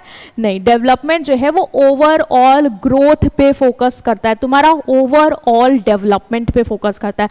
मतलब तुम्हें प्रेजेंट स्किल तो सिखाएगा ही, क्योंकि डेवलपमेंट में ट्रेनिंग इंक्लूड होता है, बट इसकी अपार्ट तुम्हारी पर्सनैलिटी ग्रूम करना, तुम्हें मेंटोरशिप देना, तुम्हें कम्युनिकेशन स्किल बिल्ड करना, तुम्हें आगे के करियर के लिए, बड़ी पोस्ट के लिए तैयार करना, ये सब कुछ तुम्हारा डेवलपमेंट में फोकस करता है। तो ट्रेनिंग तुम्हारी जो करंट जॉब, प्रेजेंट जॉब की एफिशिएंसी है, प्रोडक्टिविटी है, ठीक है, उसको परफॉर्म करने की कैपेसिटी है, उसको इंक्रीज करता है। डेवलपमेंट तुम्हारा ओवरऑल ग्रूमिंग करता है, तो ओवरऑल तुम अच्छे मैनेजर बन पाओ, ओवरऑल अच्छे डिसीजंस ले पाओ, उन सबकी स्किल्स तुम्हें यहाँ पे सिखाई जाती है। तो ट्रेनिंग एंड डेवलपमेंट बेसिकली काम दोनों का यही है कि एम्प्लॉय को सही से ट्रेन करके, ग्रूम करके उसको इतना एफिशिएंट बना देना कि ऑर्गेनाइजेशन के गोल्स जो हैं वो इजीली अचीव हो जाएं। ओके, नेक्स्ट आता है तुम्हारा कि इसकी इंपॉर्टेंस क्या है, ठीक है। अभी ट्रेनिंग एंड डेवलपमेंट हमने देख लिया, ट्रेनिंग इंपॉर्टेंट है यार, स्पेसिफिक जॉब बोल रही है, स्पेसिफिक स्किल नहीं होगी तो काम कैसे कर पाएगा, है ना, काम नहीं कर पाएगा सही से तो टास्क कैसे पूरे करेगा, टास्क नहीं पूरे करेगा तो गोल कैसे अचीव होगा, और डेवलपमेंट नहीं होगा, उसको ओवरऑल उसकी पर्सनैलिटी इनहेंस नहीं होंगी, वो आगे के फ्यूचर रोल के लिए नहीं रेडी कर पाएगा अपने आप को, तो वो वहीं फंसा नहीं रह जाएगा, है ना। तो इसलिए बहुत ज़रूरी है। इससे क्या होता है, एम्प्लॉय की परफॉर्मेंस और एफिशिएंसी इंप्रूव होती है, उसका कॉन्फिडेंस और मोटिवेशन इंक्रीज होता है। भाई जो अपने काम में माहिर होता है ना, उसका कॉन्फिडेंस अलग लेवल पे होता है, उसको पता है आई विल डू इट, है ना, मेरे को आता है, मैं कर लूंगा। नेक्स्ट इज एम्प्लॉय नई टेक्नोलॉजिकल चेंजेस अडॉप्ट कर पाता है, क्योंकि वो पता है कि ट्रेनिंग मिल जाएगी, नई स्किल सीख लूंगा, ठीक है। तो उसको कोई ऐसा नहीं है कि चेंजेस आ रहे हैं तो वो एक्सेप्ट नहीं करेगा, ठीक है, कोई एरर है, एक्सीडेंट है, वो नहीं होंगे, क्योंकि वो ऑलरेडी वेल ट्रेंड है, उसको काम आता है, ठीक है। ऑर्गेनाइजेशन की क्या होगी, प्रोडक्टिविटी बढ़ेगी, ऑर्गेनाइजेशन तेजी से काम कर पाएगी, उसके गोल्स अचीव हो पाएंगे एफिशिएंटली, ठीक है। तो ये सारी इंपॉर्टेंस है। Next is identifying training and development need. Training और डेवलपमेंट की जरूरत क्या है, नीड क्या है। तो ट्रेनिंग नीड को आइडेंटिफाई करते हैं बाय इवैल्यूएटिंग एम्प्लॉय की परफॉर्मेंस। एम्प्लॉय की परफॉर्मेंस को इवैल्यूएट करो, अगर वो अच्छा कर रहा है तो ठीक है भाई, ट्रेनिंग की जरूरत नहीं है, बट अगर वो वीक है तो ऑफकोर्स हमें ट्रेनिंग देनी पड़ेगी, ठीक है। ऑर्गेनाइजेशन में अगर चेंजेस आते हैं, मान लो कोई नई टेक्नोलॉजी आ गई, तभी ट्रेनिंग देनी पड़ेगी, ठीक है। नई टेक्नोलॉजी से ट्रेनिंग की नीड बढ़ जाएगी। पुअर परफॉर्मेंस, अगर एम्प्लॉय अच्छा परफॉर्म नहीं कर रहा है, इससे भी समझ में आता है कि ट्रेनिंग की जरूरत है। और एम्प्लॉय का फीडबैक भी हेल्प करता है आइडेंटिफाई करने में कि उसको ट्रेनिंग चाहिए या नहीं चाहिए, है ना। एम्प्लॉय अगर बोल रहा है कि उसको नहीं आ रहा है काम, उसको चाहिए ट्रेनिंग, उसको काम सिखाया जाए, तो ऑफकोर्स हमें ट्रेनिंग देनी पड़ेगी, ठीक है। नेक्स्ट इज ट्रेनिंग प्रोग्राम को डिजाइन करना होगा, ठीक है। आप ट्रेनिंग देंगे तो ऐसे रैंडम कुछ भी नहीं, प्रॉपर एक सीक्वेंस डिजाइन करेंगे, किस किस तरीके से ट्रेनिंग देंगे, ऑब्जेक्टिव क्या होगा, किस टाइप की देनी है, व्हाटएवर। तो ट्रेनिंग प्रोग्राम को हमें ऑर्गेनाइजेशन की नीड के हिसाब से डिजाइन करना चाहिए, है ना। ऑर्गेनाइजेशन की जरूरत क्या है, क्या सामने वाले को आना चाहिए जिससे ऑर्गेनाइजेशन के गोल अचीव हो पाए, सबसे पहले वो आइडेंटिफाई करेंगे। ट्रेनिंग का ऑब्जेक्टिव बिल्कुल क्लियर होना चाहिए कि ट्रेनिंग दे क्यों रहे हैं, ठीक है। पता होगा कि ट्रेनिंग दे रहे हैं जिससे उसकी स्पीड बढ़ जाए, तो हम लास्ट में यही चेक करेंगे ना कि स्पीड बढ़ी या नहीं बढ़ी, ठीक है। सुटेबल ट्रेनिंग मेथड लेंगे, मतलब जिस तरीके से ट्रेनिंग हमें लग रहा है कि बेस्ट ये मेथड है, अभी बहुत सारे मेथड देखोगे, तो जिस वे से तुम्हें लगता है काम बढ़िया सिखाया जा सकता है वो मेथड सेलेक्ट करेंगे। ट्रेनिंग प्रोग्राम प्रैक्टिकल सिंपल होने चाहिए, है ना, इतने कॉम्प्लेक्स मत बनाना कि सामने वाला ट्रेनिंग ले ही ना पाए, ठीक है। Proper evaluation should be done after training, ये बात ट्रेनिंग हो गई उसके बाद तुम प्रॉपरली इवैल्यूएट करोगे कि उसको काम कितना आया, वो परफॉर्म कैसा कर रहा है, ये सारी चीजें, अदरवाइज पता ही नहीं चलेगा कि ट्रेनिंग का बेनिफिट हुआ है या नहीं। नेक्स्ट है कि ट्रेनिंग प्रोग्राम कैसे डिजाइन करते हैं, क्या स्टेप्स हैं। पहला है आइडेंटिफाइंग ट्रेनिंग नीड, सबसे पहले हमें क्या आइडेंटिफाई करना है, ट्रेनिंग की नीड, ठीक है। Training need of employees are identified, जो भी एम्प्लॉयज उनको ट्रेनिंग देनी है नहीं देनी है, उसकी क्या नीड है वो पहले हम समझेंगे। नेक्स्ट इज ट्रेनिंग किस ऑब्जेक्टिव से देनी है, फिर वो सेट कर लेंगे, मतलब गोल क्या होगा, ट्रेनिंग दे रहे हैं तो अल्टीमेटली हमें अचीव क्या कर रहे हैं उस ट्रेनिंग को देने के बाद। सेलेक्टिंग ट्रेनिंग, फिर किसको ट्रेनिंग देनी है उनको सेलेक्ट करेंगे।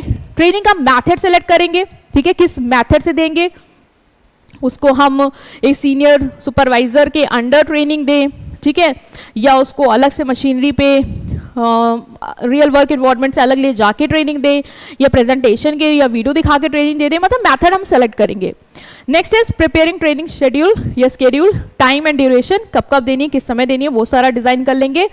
ट्रेनिंग प्रोग्राम फिर कंडक्ट करेंगे, ऑफ कोर्स इतना सब कुछ हो गया तो अब ट्रेनिंग देंगे, ठीक है। और एक बार ट्रेनिंग दे दी, एम्प्लॉय सीख गया, तो इवैल्यूएट भी करेंगे कि क्या ट्रेनिंग इफेक्टिव रही, क्या उसको काम आया या नहीं आया, ठीक है।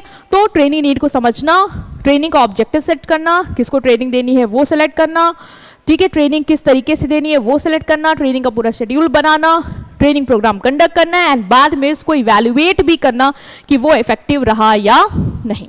नेक्स्ट इज तुम्हारा ट्रेनिंग एंड डेवलपमेंट मेथड, बहुत सारे तरीके हैं ट्रेनिंग देने के, ठीक है, वन बाय वन हम इसको देखते हैं। पहला है apprenticeship training. Apprenticeship training basically practical training देता है स्किल्ड वर्कर को, जैसे जो टेक्नीशियंस आते हैं तुम्हारे यहाँ, कोई आता होगा मैकेनिक, ये सब, इनको ना अप्रेंटिसशिप ट्रेनिंग दी जाती है, 2 से 3 साल की ट्रेनिंग होती है, जहाँ पे इनको जो मास्टर वर्कर है, जैसे जो मास्टर इलेक्ट्रीशियन है उसके अंडर ही जूनियर इलेक्ट्रीशियन को सिखाया जाता है काम, वो ले लेके जाता है, वो सीखता है, ठीक है। तो प्रैक्टिकल स्किल बेसिकली यहाँ पे सिखाई जाती है। Next is understudy. Understudy means learning by working under senior employ. तुमने देखा होगा बहुत सारे लोग क्या करते हैं, सीनियर एम्प्लॉयज के अंदर ही जो नया बंदा आता है उसको बैठा देते कि अब जो ये सीनियर है इनको सब कुछ आता है, आप इनके साथ काम करो और आप धीरे धीरे सीख जाओगे, ठीक है। जॉब रोटेशन, एक एम्प्लॉय को एक जॉब से दूसरी जॉब पे रोटेट करना, लाइक वो फाइनेंस का काम आता है उसको, हमने उसको मार्केटिंग वाले जॉब में डाल दिया, वो मार्केटिंग का भी काम सीखेगा, तो इससे भी ट्रेनिंग हो सकती है। वेस्टिब्यूल ट्रेनिंग क्या होता है, याद रखना, यहाँ पे ट्रेनिंग का सेपरेट इन्वायरमेंट क्रिएट किया जाता है। जैसे कि मान लो मेरी फैक्ट्री है, मशीन्स लगी हुई है, अगर मैंने किसी नौ सीखे बंदे को मशीन में ही बैठा दिया तो हो सकता है वो मशीन गलत चला के पूरा सेटअप मेरा रोक दे। तो हम क्या करेंगे, एक सिमिलर, ठीक है, रियल इन्वायरमेंट का बिल्कुल सिमिलर फेक इन्वायरमेंट का एक सेटअप बना लेंगे और वहाँ पे भी वैसी ही मशीन लगा देंगे कि वर्कर आए अपना उस मशीन में सीखे, मतलब रियल इन्वायरमेंट से दूर, ठीक है, जिससे क्या होगा, मशीन में कुछ गड़बड़ भी हो जाएगी तो मेरा एक्चुअल वर्क नहीं हैम्पर हो रहा है, ठीक है। तो सेपरेट ट्रेनिंग एरिया में ये ट्रेनिंग दी जाती है। नेक्स्ट है केस स्टडी। तुम्हें जैसे केस स्टडी क्वेश्चन सॉल्व करते हैं ना, वैसे ही जिसको ट्रेनिंग देते हैं उनके सामने केस स्टडी दे देते हैं। जैसे बिजनेस का कोई केस है, ठीक है, वो सामने रख दिया, बोला आप इसको स्टडी करिए, बताइए हमारे मैनेजर ने ये डिसीजन लिया था, आप क्या डिसीजन लेते हैं, ठीक है। तो रियल बिजनेस प्रॉब्लम को डिस्कस कराया जाता है, एम्प्लॉयज को कहा जाता है सिचुएशन को एनालाइज करो, बताओ तुम क्या डिसीजन लेते, क्या सोल्यूशन होता, तो ये होता है केस स्टडी। तो भाई वो धीरे धीरे जब डिसीजन लेगा तो वो सीखना भी शुरू कर देगा, ठीक है, उसका माइंडसेट ग्रो होगा। Next is role playing. Role playing मतलब एक्ट करना, जैसे मैं कस्टमर बन गई, कोई सेल्स एग्जीक्यूटिव बन गया और हम लोग को ट्रेनिंग दी जा रही है कि आप समझो आप कस्टमर हो और मान लो वो सेल्स एग्जीक्यूटिव है, तो कहा जा रहा है सेल्स एग्जीक्यूटिव देखो तुम कैसे बात करते हो कस्टमर से, ठीक है, जब कॉल आए तो आपको ग्रीट करना है ना, ऐसे ऐसे करके। तो रोल प्ले होता है, इमेजिनरी वर्क सिचुएशन को एक्ट करना होता है, ठीक है, इससे एम्प्लॉय सीखता है। Next is sensitivity training, basically call centre में ज़्यादा होती है। जैसे कॉल सेंटर में जो ट्रेनी आते हैं ना, उनको सिखाना होता है कस्टमर से कैसे बात करनी है, तो नकली कोई कस्टमर बना देते हैं, कोई उनका ही फ्रेंड या जो भी ट्रेनी होते हैं उसमें कोई कस्टमर बन जाता है, और जो पर्सन होता है जिसको ट्रेनिंग दी जा रही है वो सेल्स एग्जीक्यूटिव के या कस्टमर केयर सर्वेंट की तरह बात करता है, और दिखाया जाता है कि कस्टमर ने मान लो ऐसा क्वेश्चन पूछा, आप क्या जवाब दोगे, है ना, तो फिर धीरे धीरे वो सीख जाता है। Next is sensitivity training.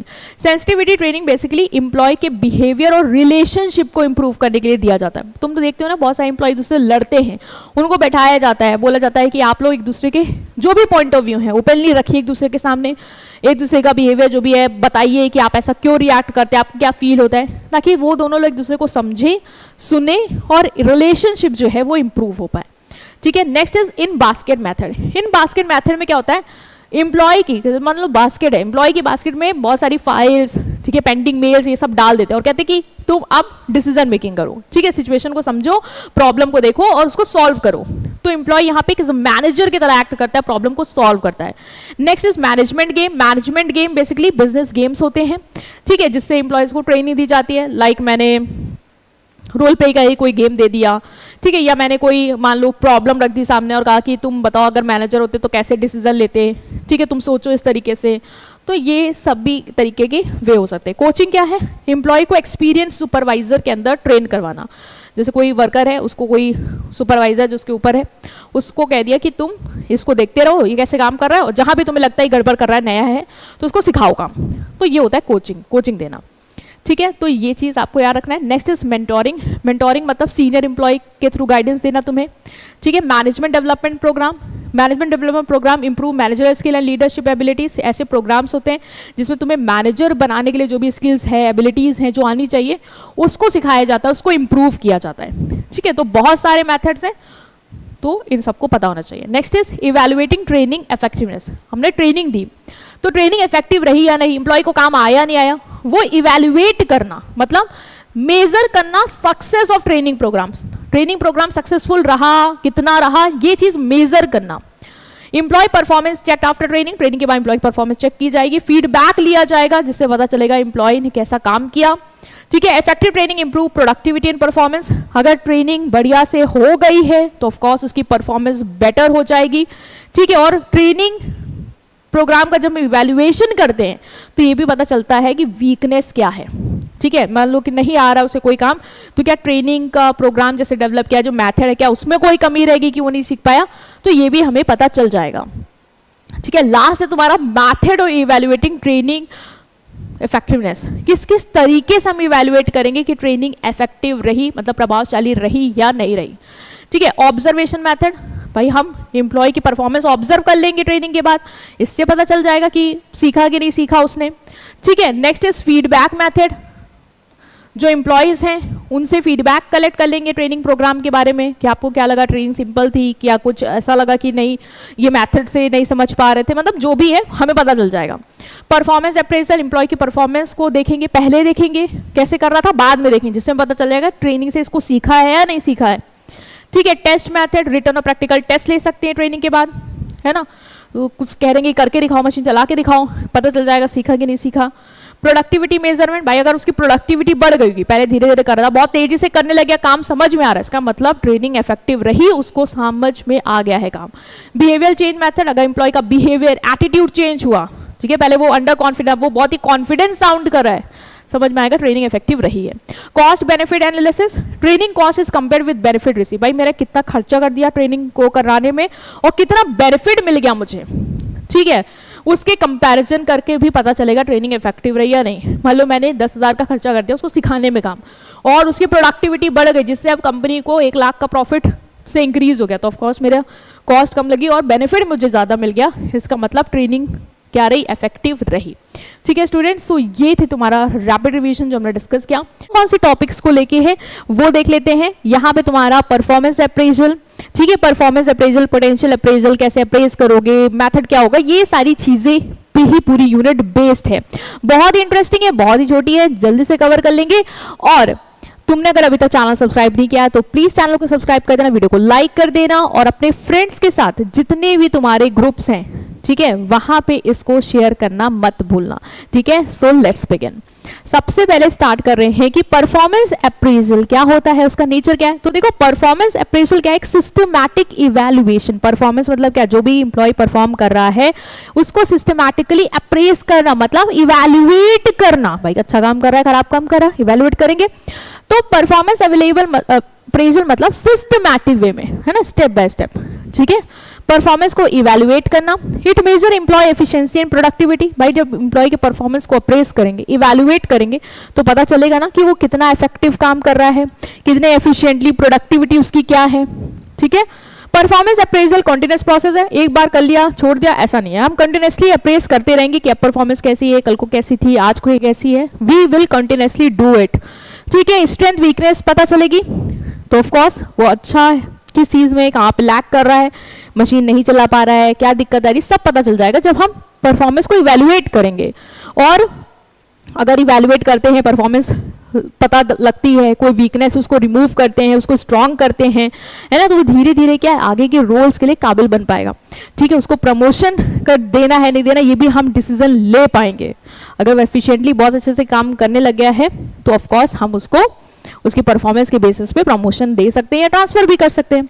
Next is objective of performance appraisal. क्यों अप्रेज कर रहे हैं परफॉर्मेंस को, तो पहला ये समझने के लिए कि एम्प्लॉय की परफॉर्मेंस कैसी है, दूसरा ये जानने के लिए क्या कहीं ट्रेनिंग की तो नीड नहीं है, क्या कहीं डेवलपमेंट की तो नीड नहीं है, अगर लग रहा है कहीं लैक कर रहा है तो भाई करेंगे, हम देंगे ट्रेनिंग, ठीक है। प्रमोशन और सैलरी डिसीजन लेने के लिए अच्छा परफॉर्म कर रहा है, एफिशिएंट है, सैलरी बढ़ सकती है, प्रमोशन दे सकते हैं उसको, ठीक है। एम्प्लॉय मोटिवेट होगा, परफॉर्मेंस अप्रेज होगी, मान लो आज का स्कोर उसका मान लो 6 है, कल को 7 किया उसने, 8 किया, 10 पहुंचा, तो धीरे धीरे वो बेटर परफॉर्मेंस के लिए मोटिवेट होगा कि आज कम है तो कल और अच्छा करके अपनी परफॉर्मेंस इंप्रूव करूंगा, ठीक है। और ओवरऑल ऑर्गेनाइजेशन के गोल अचीव हो पाएंगे और सब वर्कर अच्छे से परफॉर्म करेंगे तो ऑर्गेनाइजेशन की कैपेसिटी जो है वो इंक्रीज होगी, उसकी प्रोडक्टिविटी बढ़ेगी। नेक्स्ट इज कैसे परफॉर्मेंस को अप्रेस करेंगे, क्योंकि हमने बोला सिस्टमैटिक इवैल्यूएशन है, मतलब स्टेप बाय स्टेप। तो कौन कौन से स्टेप होंगे वो देखते हैं। पहला है परफॉर्मेंस का स्टैंडर्ड सेट करना। भाई मेजर जिससे करना है उसका कोई स्टैंडर्ड तो होगा ना, तभी तो नापेंगे कि वो उस हिसाब से हो रहा है या नहीं हो रहा, ठीक है। तो पहले स्टैंडर्ड सेट करना कि परफॉर्मेंस ऐसी चाहिए। फिर है कम्युनिकेटिंग स्टैंडर्ड, फिर एम्प्लॉय को बताएंगे भी कि तुम्हारी परफॉर्मेंस का स्टैंडर्ड ये होना चाहिए, ठीक है, इससे कम नहीं चलेगा। फिर देखेंगे कि वो एक्चुअल में कैसा परफॉर्म कर रहा है, उसकी एक्चुअल परफॉर्मेंस को हम मेजर करेंगे। नेक्स्ट कंपेयर करेंगे, अब एक्चुअल को स्टैंडर्ड से कंपेयर करेंगे, ठीक है, स्टैंडर्ड के बराबर है या कमी है वो पता करेंगे। नेक्स्ट इज डिस्कशन रिजल्ट, फिर डिस्कस करेंगे रिजल्ट एम्प्लॉयज के साथ कि स्टैंडर्ड के हिसाब से वो कर रहे हैं नहीं कर रहे हैं, वो सब हम डिस्कस करेंगे। और अगर हमें लगेगा कि कहीं ना कहीं वो लैक कर रहे हैं तो उनको सजेशन देंगे कि कैसे वो उसको ठीक कर सकते हैं, इंप्रूव कर सकते हैं, ठीक है। तो ये आपको याद रखना है। नेक्स्ट है कि मेथड क्या है परफॉर्मेंस को इवैल्यूएट करने के। तो पहला है तुम्हारा रैंकिंग मेथड, यहां पे एम्प्लॉय को रैंक किया जाता है बेस्ट से वर्स्ट तक, है ना, बेस्ट है वर्स्ट है, उस हिसाब से हम उसको रैंकिंग दे देंगे। Next is rating scale method, यहाँ पे एम्प्लॉय को रेटिंग दी जाती है, एवरेज है, गुड है, बेटर, मतलब उस तरीके से रेटिंग देंगे अलग अलग फैक्टर्स पे। चेकलिस्ट, मान लो मैंने बोला कि एम्प्लॉय को ये चीज आनी चाहिए, ये चीज भी आनी चाहिए, ये चीज भी आनी, और हम देखेंगे कि एम्प्लॉय सारी चेकलिस्ट पे टिक कर रहा है या कहीं कहीं वो लैग कर रहा है, तो चेकलिस्ट बना लेते हैं, ठीक है, बहुत सारे क्वेश्चंस की, देखते हैं कि वो सब पे वो खड़ा उतर रहा है या नहीं। कॉन्फिडेंशियल रिपोर्ट, जो सुपीरियर्स होते हैं ना उनके, वो चुपचाप उसकी परफॉर्मेंस को ऑब्जर्व करते हैं और चुपचाप एक रिपोर्ट बनाते हैं और हमें दे देते हैं, जिससे पता चल जाता है देख के कि वो सही परफॉर्म कर रहा है या नहीं। मैनेजमेंट बाय ऑब्जेक्टिव, परफॉर्मेंस को एमबीओ के थ्रू इवैल्यूएट कर सकते हैं, मतलब मैनेजर और एम्प्लॉय साथ में बैठ के गोल सेट करते हैं एम्प्लॉय के लिए कि ये परफॉर्मेंस होनी चाहिए, ये स्टैंडर्ड है, और फिर उसी के हिसाब से देखते हैं कि क्या जो गोल आपस में मिल के सेट किया गया तो उस हिसाब से एम्प्लॉय खड़ा उतरा या नहीं। 360 डिग्री अप्रेजल, मतलब कि हर सबसे क्या करेंगे, फीडबैक लेंगे, चाहे वो एम्प्लॉय का कलीग हो, चाहे वो उसका सुपरवाइजर हो, चाहे वो सीनियर हो, ठीक है, कस्टमर हो, पीयर हो, सबसे फीडबैक लेंगे और देखेंगे कि सबका फीडबैक क्या आ रहा है एम्प्लॉय को लेकर। अगर सबका पॉजिटिव तो ऑफकोर्स वो अच्छा कर रहा है, और कहीं लैग कर रहा है तो फिर हम उसको ठीक करेंगे। Next is job changes, job बदलती है, दो तरीके से बदल सकती है, एक है प्रमोशन, एक है ट्रांसफर। ठीक है, इससे पहले हमने डिस्कस भी कर रखा है इन दोनों को। अब देख लेते हैं ट्रांसफर मतलब क्या, एम्प्लॉय को शिफ्ट करना एक जॉब से दूसरी जॉब पे, एक डिपार्टमेंट से दूसरे डिपार्टमेंट से, एक सिटी से दूसरी सिटी पे, एक शिफ्ट से दूसरी शिफ्ट पे। यहाँ पे क्या सैलरी पोजीशन बढ़ती है? नहीं भाई, हॉरिजॉन्टल होता है ना, लेटा हुआ, यहाँ से तुम इसमें चले गए, यहाँ भी मार्केटिंग मैनेजर थे, आज भी मार्केटिंग मैनेजर ही हो, ना सैलरी बढ़ी ना पोजीशन बढ़ी, वही हो, ठीक है, बस जगह बदल गई। ट्रांसफर ऑर्गेनाइजेशन में बैलेंस मेंटेन करने में हेल्प करता है। भाई कहीं पे बहुत ज्यादा लोग हैं, कहीं पे नहीं है, तो हम जहां पे ज्यादा लोग हैं उनको उठा के वहां डिपार्टमेंट में डाल सकते हैं जहां पे लोगों की कमी है। प्रमोशन क्या है? एम्प्लॉय को हायर पोजीशन पे मूव करना। जब वो मूव करेगा हायर पोजीशन पे तो डायरेक्शन क्या होगी? वर्टिकल होगी, ये याद रखना। और यहाँ पे उसका सैलरी भी बढ़ेगा, स्टेटस भी बढ़ेगा। कल को वो सुपरवाइजर था, आज को वो मैनेजर है, तो स्टेटस भी बढ़ा, भाई सैलरी बढ़ेगी, रिस्पॉन्सिबिलिटी बढ़ेगी और उसको मोटिवेशन भी आएगा कि और बेटर परफॉर्म करे ताकि और बड़े रोल पे वो प्रमोट हो पाए। पोटेंशियल अप्रेजल क्या होता है? पोटेंशियल एनालाइज करना, ठीक है, कैपेबिलिटी, क्या क्षमता है सामने वाले में कि वो नए रोल को, हायर रोल को कल को अगर हम उसको दे तो वो ले सकता है। तो फ्यूचर एबिलिटी इंप्लॉयज की जज करना, जैसे हम देख रहे कोई एम्प्लॉय बहुत अच्छा परफॉर्म कर रहा है, उसके अंदर अच्छी क्वालिटीज हैं, बातचीत अच्छी है, तो हम सोच सकते हैं इसके अंदर पोटेंशियल है कि ये कल को एक सीनियर मैनेजर बन सकता है। तो ये होता है पोटेंशियल। उसकी फ्यूचर एबिलिटीज को आइडेंटिफाई करना, एम्प्लॉय कैपेबल है क्या हायर पोजीशन को हैंडल करने के लिए। पोटेंशियल अप्रेजल हमें करियर प्लानिंग में हेल्प करता है, प्रमोशन डिसीजन लेने में मदद करता है, ठीक है। फ्यूचर परफॉर्मेंस पे फोकस करेगा, प्रेजेंट पे नहीं। परफॉर्मेंस अप्रेजल प्रेजेंट पे करता है कि अभी की कैसी परफॉर्मेंस चल रही, वो इवैल्यूएट करते हैं। और पोटेंशियल पे हम देखते हैं कि वो फ्यूचर रोल के लिए कितना काबिल है, क्या फ्यूचर में उसको हायर पोजीशन पे प्रमोट किया जा सकता है या नहीं किया जा सकता है। ये बेसिकली उसकी एबिलिटी और स्किल को हम आइडेंटिफाई करेंगे। ओके, ह्यूमन रिसोर्स मैनेजमेंट के यूनिट 5 का रैपिड रिवीजन करने वाले हैं। वन लाइनर्स है, आपने इससे पहले वाले पार्ट्स देखे होंगे और आज ये लास्ट पार्ट है जिससे हम अपना ये पूरा ह्यूमन रिसोर्स मैनेजमेंट का सिलेबस कवर कर लेंगे। ठीक है स्टूडेंट्स, सो स्टार्ट करते हैं। बट स्टार्ट करने से पहले आप सबसे कहना ये है कि चैनल को सब्सक्राइब कर देना, वीडियो को लाइक कर देना and let's go. So start कर रहे हैं हम अपने पहले टॉपिक्स के साथ। सबसे पहले तो देख लो लिस्ट क्या है टॉपिक्स की, जिससे तुम्हें पता चल जाए कि हम कवर क्या करने वाले हैं। ठीक है, कंपनसेशन क्या होता है, job evaluation, method of wage payment, incentive, fringe, performance, ये सारे टॉपिक्स जो हैं वो हम कवर करने वाले हैं। बेसिकली कंपनसेशन और एम्प्लॉय के बेनिफिट ऑफ वेलफेयर से रिलेटेड सारे टॉपिक्स हैं। ठीक है, तो स्टार्ट करते हैं। रिवीजन है, तुम्हें डिटेल में देखना है, तुम डिटेल की मैराथन देखो, है ना, जो बहुत डेप्थ में हमने स्टडी किया है वो वाली वीडियोस देख सकते हो। बट यहाँ पे रिवीजन है तो उस पर्सपेक्टिव से ही कंटेंट डिजाइन किया गया है। सबसे पहले स्टार्ट करते हैं कि कॉम्पनसेशन का कॉन्सेप्ट क्या होता है। What you mean by compensation. देखो बेटा, तुम्हें भी पता है कि एम्प्लॉय फ्री में काम नहीं कर रहा है ना, उसको चाहिए सैलरी, चाहिए वेजेस चाहिए। क्या बस इसे ही कॉम्पनसेशन बोलेंगे या इसके अलावा भी और बेनिफिट्स मिलते हैं उसको? लाइक हमने सुना है कुछ पर्क्स मिलते हैं, हाउस रेंट अलाउंस हो गया, ट्रैवलिंग का खर्चा हो गया, रहने का घर हो गया, क्या ये सब भी कंपनसेशन में ही आते हैं? तो यस, ये सारी चीजें भी कंपनसेशन में इंक्लूड हैं। तो compensation mean payment given to employ for their work, अपने काम के लिए, है ना, मुझे जो भी मिल रहा है एज अ एम्प्लॉय उसे बोलेंगे कॉम्पनसेशन। इसमें तुम्हारी वेजेस, सैलरी, इंसेंटिव, बेनिफिट्स, मतलब बेनिफिट्स जितने भी फायदे तुम्हें मिल रहे हैं वो सब इसमें आ जाएंगे। ठीक है, it is given return of employ service, of course मैंने काम किया उसके बदले में मुझे ये मिल रहा है। ये अट्रैक्ट करता है और एम्प्लॉयज को रिटेन करता है। भाई एम्प्लॉय क्यों रुका है, क्यों अट्रैक्ट हो रहा है उस जगह अप्लाई करने के लिए? Because of the package. तुम भी वही देखते हो और अप्लाई करते हो, है ना, वहीं इसी ऐसी ऑर्गेनाइजेशन में रुकते भी हो जहां पे इतने बेनिफिट्स और अच्छा पे मिल रहा हो। Fair compensation increase employ satisfaction and motivation. अच्छा कॉम्पनसेशन मिलेगा तो तुम्हें सेटिस्फैक्शन भी मिलेगा और तुम मोटिवेटेड भी होगे कि और अच्छा काम करो, जिससे प्रमोशन मिले और फर्दर तुम्हारा इंक्रीमेंट हो। क्लियर है? ठीक है जी, नेक्स्ट आते हैं कॉम्पनसेशन पॉलिसीज पे कि कॉम्पनसेशन पॉलिसीज क्या होती है। देखो बेटा, जो भी तुम्हें कॉम्पनसेशन मिल रहा है ना, जो भी तुम्हें वेजेस, सैलरी, बेनिफिट्स मिल रहे हैं, इनके लिए कुछ रूल्स एंड रेगुलेशन बनाए जाते हैं। भाई ऐसा ना हो कि तुम्हें कुछ ज्यादा फायदे मिल गए और तुम्हारे दोस्त को कम, है ना, या उसको ज्यादा मिल रहा है तुम्हें कम। कुछ तो रूल्स एंड रेगुलेशन होंगे ना जिसके बेसिस पे डिसाइड होगा किसको कितनी सैलरी मिलनी चाहिए, किसको कितने वेजेस मिलने चाहिए, किसको कितने बेनिफिट्स मिलने चाहिए। तो वो जो रूल्स एंड रेगुलेशंस हैं वो कंपनी डिसाइड करती है ऑलरेडी, ताकि किसी के साथ डिस्क्रिमिनेशन ना हो जाए। उसे बोलते हैं हम compensation policy. So compensation policy refers to the rules for paying employees, employees को पे करने का जो भी रूल्स है ये फेयरनेस मेंटेन करता है, ठीक है, सबको उसी हिसाब से पे किया जाएगा जो रूल है ना।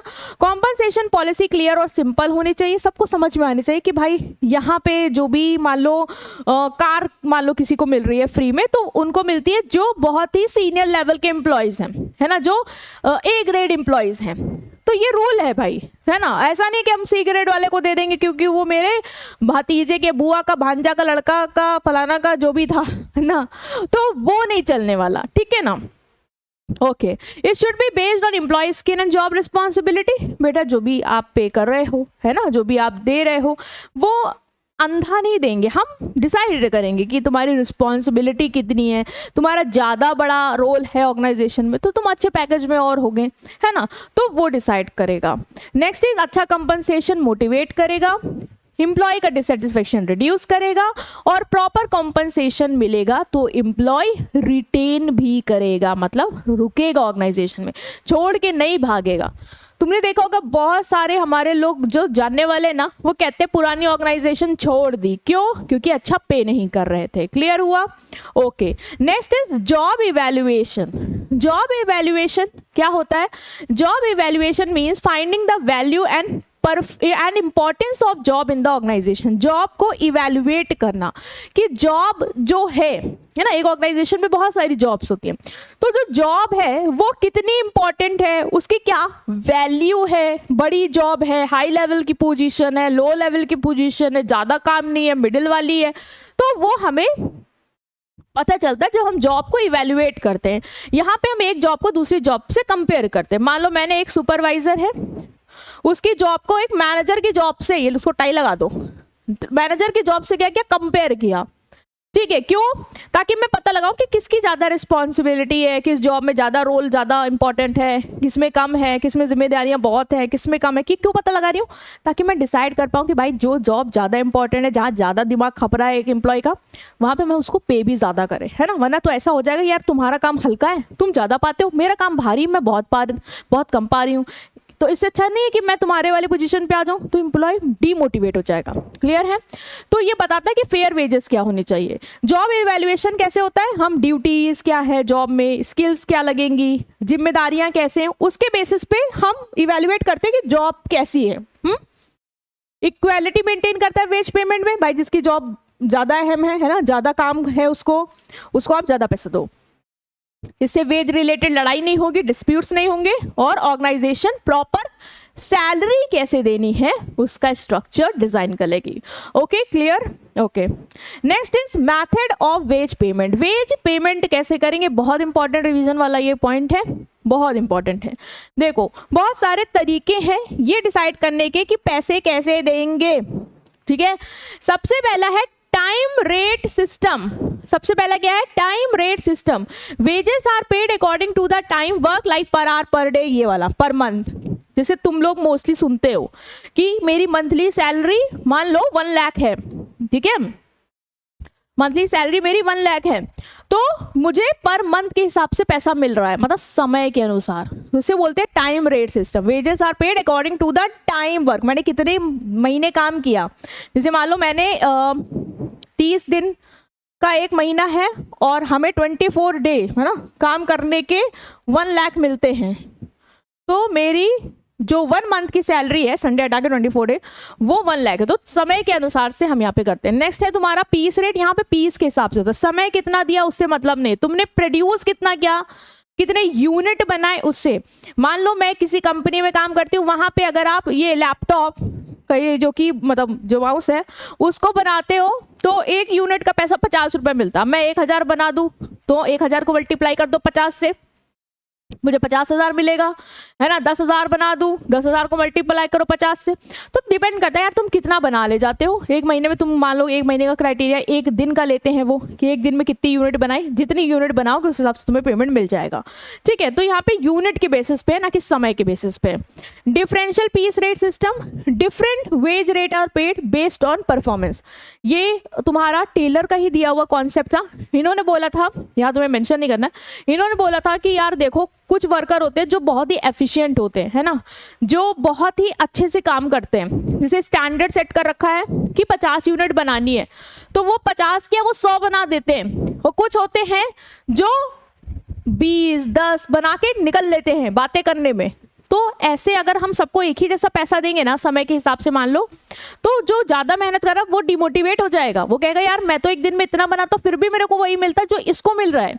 इसीलिए उन्होंने कहा कि डिफरेंस करो, मतलब अंतर करो। जो स्टैंडर्ड से ज़्यादा बनाए उसको ज़्यादा रेट पे करो। मान लो 50 स्टैंडर्ड है, 50 से जो भी ज़्यादा बनाएगा उसको मान लो मैंने कह दिया कि 20 रुपये पर यूनिट के हिसाब से देंगे, ठीक। और जो 50 से कम बनाएगा उसको मान लो मैं 15 रुपए पर यूनिट से दूंगी। तो क्या होगा, वेजेस में डिफरेंस आ जाएगा। मान लो मैंने 60 बना दी तो मुझे 60 × 20 करके पैसा मिलेगा। और मान लो किसी ने 50 से मान लो 49 भी बना दी तो उसको 49 × 15 करके पैसा मिलेगा, है ना। तो सैलरी में क्या क्या डिफरेंस आ गया, जिससे बंदा मोटिवेट होगा कि भाई 50 के ऊपर तो ऊपर ही जाना है ना, ताकि हमें भी अच्छा खासा पैसा मिल पाए। तो वेज में डिफरेंस करते हैं इसमें, ठीक है। बोनस सिस्टम क्या है कि एक्स्ट्रा पेमेंट, अगर आप अच्छा परफॉर्म करते हो तो एक्स्ट्रा पेमेंट मिलता है ना, बोनस वो है। कमीशन सिस्टम क्या है, wages are paid as percentage of sale made by employees. ये सेल्स में होता है, जितनी तुम सेल्स करोगे उसका परसेंट डिसाइड होगा कि 5% टोटल सेल का उतना आपको दिया जाएगा। तो जितनी ज़्यादा सेल करते जाओगे उतना ज़्यादा तुम्हारा मिलता जाएगा कमीशन। सैलरी सिस्टम क्या है, फिक्स अमाउंट तय कर दिया गया, हर मंथ मिलेगा। इंसेंटिव वेज सिस्टम क्या है, एक्स्ट्रा रिवॉर्ड जो टारगेट को अचीव करने पे मिलता है। लाइक कह दिया कि अगर तुम लोग 50 लाख की सेल करते हो तो जो भी एम्प्लॉय टारगेट को पूरा करेगा उसको एक कार मिलेगी फ्री में। तो ये इंसेंटिव्स हो गए, ठीक है। Okay, next is incentive plans. Incentive plans are extra payment given to employ for better performance. अभी देखा, जो एक्स्ट्रा अमाउंट तुम्हें मिलता है, एक्स्ट्रा चीजें मिलती हैं, पेमेंट मिलती है अच्छी परफॉर्मेंस के लिए, उसे बोलते हैं incentives. They motivate employ, of course भाई तुम्हें अच्छा परफॉर्म करोगे तभी मिल रहा है, तो तुम मोटिवेट होगे कि अच्छा कर लो। इंसेंटिव रेगुलर वेजेस से ऊपर दी जाती है। मान लो रेगुलर वेजेस है तुम्हारा मान लो 1000 और मैंने इंसेंटिव तुम्हें दे दिया कि अगर 1000 रुपये सैलरी है और तुमने बहुत अच्छा परफॉर्म किया तो मैंने 200 रुपये का और तुम्हें इंसेंटिव दे दिया, तो तुमने टोटल 1200 कमा लिया। ऐसा होता है सेल्स वाली जॉब में, है ना, इन सब में होता है। तो incentives are given above regular wages and salary. Financial incentives होते हैं जिसमें तुम्हें मनी के फॉर्म में पैसा दिया जाता है, मतलब एक्स्ट्रा पैसा और दे देंगे।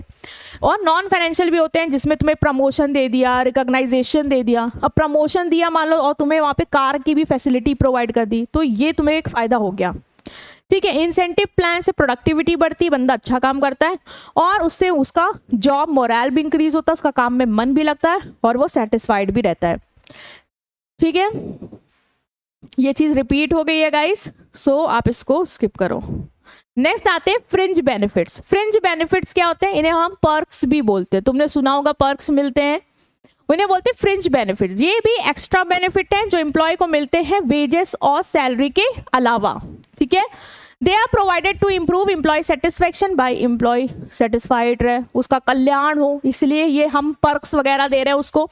ये भी फाइनेंशियल नॉन फाइनेंशियल दोनों हो सकते हैं, मनी के टर्म में भी हो सकते हैं और नॉन मनी के टर्म में भी हो सकते हैं। कॉमन कौन कौन से, जैसे मेडिकल फैसिलिटीज हो गई, तुम्हारे भी पीछे एग्जांपल है, मेडिकल फैसिलिटीज हो गई, पेड लीव हो गई, ट्रांसपोर्ट अलाउंस हो गया, रहने का घर दे दिया, है ना, कार दे दी फ्री में तुम्हें आने जाने के लिए। तो ये सारी चीजें तुम्हें मिलती है, additional benefits. They help attract and retain employee, इससे एम्प्लॉय भाई अट्रैक्ट होता है, रुकता है और एम्प्लॉय का मोरल बढ़ता है, वो लॉयल होता है, वो सेटिस्फाइड होता है, ये सारे बेनिफिट्स। तो कौन कौन से फाइनेंशियल बेनिफिट्स मिलते हैं, जैसे कि मेडिकल अलाउंस मिल गया तुम्हें, है ना, मेडिकल अलाउंस, कोई भी तुम्हारा मेडिकल ट्रीटमेंट हुआ उसके लिए कंपनी पैसा दे रही है। बोनस दे देना, ऐसी छुट्टियां दे देना जिसकी सैलरी नहीं कटेगी, मिलेगा। ट्रैवल अलाउंस, आने जाने का खर्चा, तो यहाँ पे तुम्हें मनी के टर्म में बेनिफिट्स मिल रहे हैं, ठीक है। Retirement benefit like pension, gratuity दे दी तुम्हें, ठीक है। नॉन फाइनेंशियल क्या है, जो मनी के टर्म में नहीं मिल रहा है, जैसे फ्लेक्सिबल वर्किंग आवर, काम करने का आराम से समय दे दिया, जितने बजे आना है करो, बस 8 घंटे का काम करना चाहिए। कैंटीन की फैसिलिटी, खाओ पियो ऐश करो। ट्रांसपोर्ट, घूमो फिरो। सेफ वर्किंग एनवायरनमेंट, अच्छा एनवायरनमेंट मिल रहा है तुम्हें। प्रेज मिल रहा है, रिकॉग्नाइजेशन, तो ये सारे बेनिफिट्स मिलते हैं आपको। Next is performance linked compensation.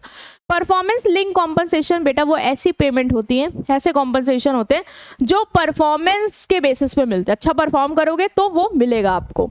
Employ receive higher पे for better performance. It link salary with achievement of target. Target पूरा करोगे पैसा मिलेगा। मोटिवेट करेगा एम्प्लॉय को, उसकी प्रोडक्टिविटी बढ़ेगी, उसको अच्छा लगेगा कि भाई वो बढ़िया कर रहा है, उसको पैसा मिल रहा है ना।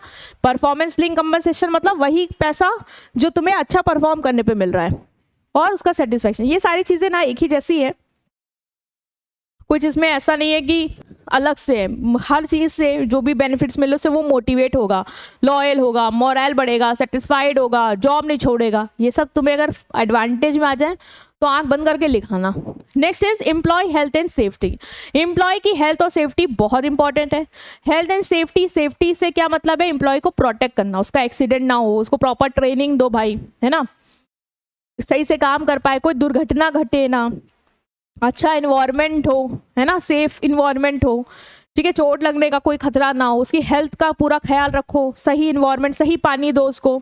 Safety measure, work place accident and injuries कम करना, अच्छी हेल्थ फैसिलिटीज देना। अब इसमें था नहीं मेडिकल अलाउंस देना, हेल्थ फैसिलिटी, बहुत सारी ऑर्गेनाइजेशन में रेगुलर एम्प्लॉयज हेल्थ चेकअप्स होते रहते हैं, ठीक है। हेल्थ एंड सेफ्टी से एम्प्लॉय का कॉन्फिडेंस इंक्रीज होगा, वो एब्सेंट नहीं होगा और वो सेटिस्फाइड रहेगा, वो प्रोडक्टिव रहेगा। ये सारी चीजें अगेन रिपीटेड है। Employee health and safety means protecting employees from accident and work problem at work place. बोल रहा है कि एम्प्लॉय हेल्थ एंड सेफ्टी मतलब क्या होता है, एम्प्लॉय को प्रोटेक्ट करना, ठीक है, एक्सीडेंट से और हेल्थ प्रॉब्लम से, दोनों चीजों से, कि कोई एक्सीडेंट ना हो, कोई दुर्घटना ना रहे, वो सेफ रहे और कोई इसको हेल्थ प्रॉब्लम भी ना हो, हेल्थ इश्यूज भी ना हो, ठीक है। सेफ और हेल्दी इन्वायरमेंट क्रिएट करना होगा इसके लिए आपको, ऐसा इन्वायरमेंट जहाँ पे प्योर एयर हो, अच्छा पानी पीने को मिले, तो भाई वो हेल्दी रहेगा ही रहेगा, है ना, अच्छा खाना हो, फैसिलिटीज हो और कोई एक्सीडेंट ना हो, इसकी वजह से तुम्हारे जो वर्क इन्वायरमेंट है वो सेफ बना हो, है ना। ऐसा नहीं कि कोई गड्ढा है, एम्प्लॉय जाके घुस जाएगा तो गया, या मशीन है जरा सा हाथ गया नहीं कि वो कट गया, ऐसा नहीं होना चाहिए बेटा, ठीक है। तो वही चीज यहाँ पे लिए रिपीट कर दिया गया है। नेक्स्ट इज एम्प्लॉय का वेलफेयर क्या है, एम्प्लॉय का कल्याण। Employ welfare means providing facilities and services for employ wellbeing. Employ अच्छे से जीवन जी पाए उसके लिए हम उसको क्या करेंगे, फैसिलिटीज प्रोवाइड करेंगे। एम्प्लॉय का कंफर्ट और सेटिस्फैक्शन इंक्रीज करेंगे। वेलफेयर में कौन कौन सी फैसिलिटीज, भाई उसको कैंटीन दी जाए ताकि उसको खाना नहीं लाए तो खा ले आराम से। ट्रांसपोर्ट, आने जाने की सुविधा, रेस्ट रूम जहाँ पे वो आराम कर पाए, है ना, तभी तो वो उसका वेलफेयर हो पाएगा, वेलबींग सही रहेगी वो। इससे एम्प्लॉय का मोरल बढ़ता है, एम्प्लॉय को एक अच्छा एनवायरनमेंट मिलता है, एम्प्लॉय लॉयल्टी बढ़ती है और एम्प्लॉय का स्ट्रेस कम होता है। उसको पता है कि यार चलो एनवायरनमेंट अच्छा है, काम करने में कोई दिक्कत नहीं है, आज जब दिक्कत होती है तो रेस्ट रूम में आराम कर सकता हूँ, पानी है, खाने की सुविधा है, आने जाने की भी कोई दिक्कत नहीं है, तो मैं सेटिस्फाइड रहूंगी, एब्सेंट नहीं होंगी। Next is social security. Social security means providing financial and social protection to employees. Employee को फाइनेंशियल और सोशल दोनों प्रोटेक्शन देना। अभी क्या समझेंगे, it protect employee during sickness, accident and old age. भाई फाइनेंशियल प्रोटेक्शन, जैसे तुमने उसको ग्रेचुटी दे दी, पेंशन दे दी, तो फाइनेंशियली सिक्योर हो गया।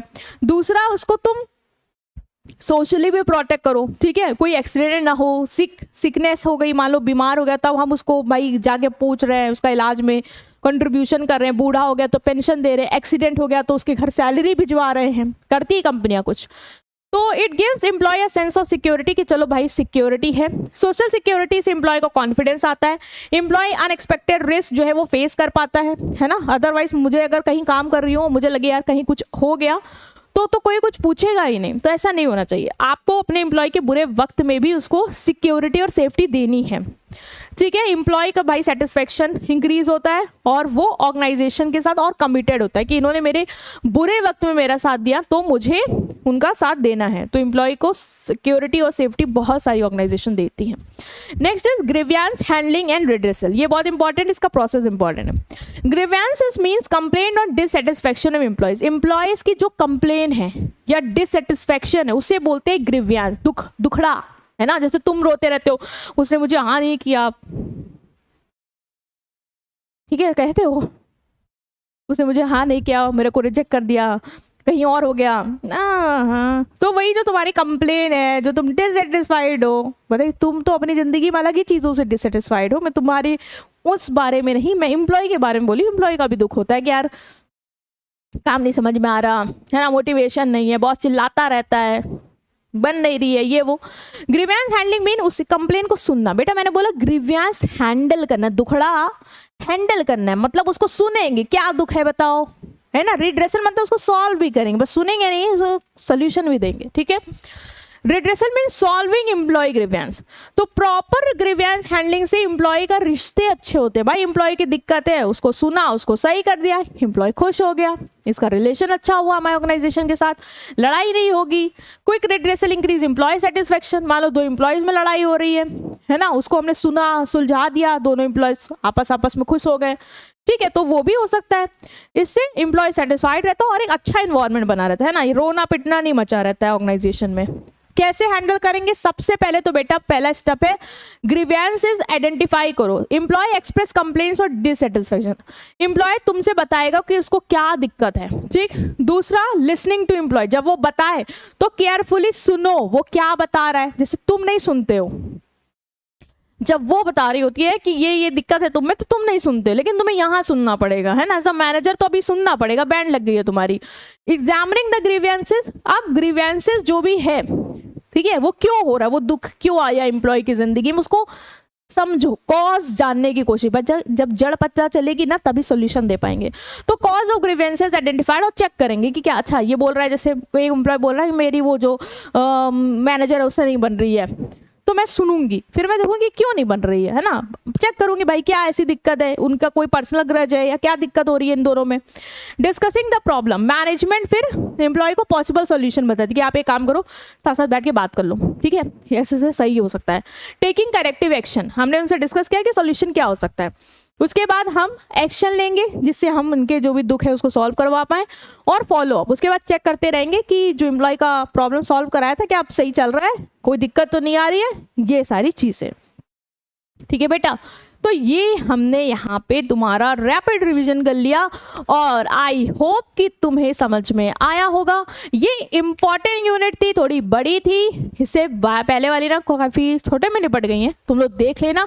इसका मैं एक मैराथन लॉन्च कर दूंगी जो आई गेस 1 घंटे से कम में टाइम में आई गेस हो जाएगा, और वो तुम पेपर के आखिरी दिन देख जाना, 2x में देखोगे तो आधे घंटे में पूरा सिलेबस रिवाइज क्लियर है बेटा। सो डिटेल में भी टॉपिक के डेप्थ में भी जाना है तो मैराथन देख लेना, है ना, प्लेलिस्ट में मिल जाएगी। सो वीडियो को लाइक करो, चैनल को सब्सक्राइब करो। See you in next video, till then take care, good bye.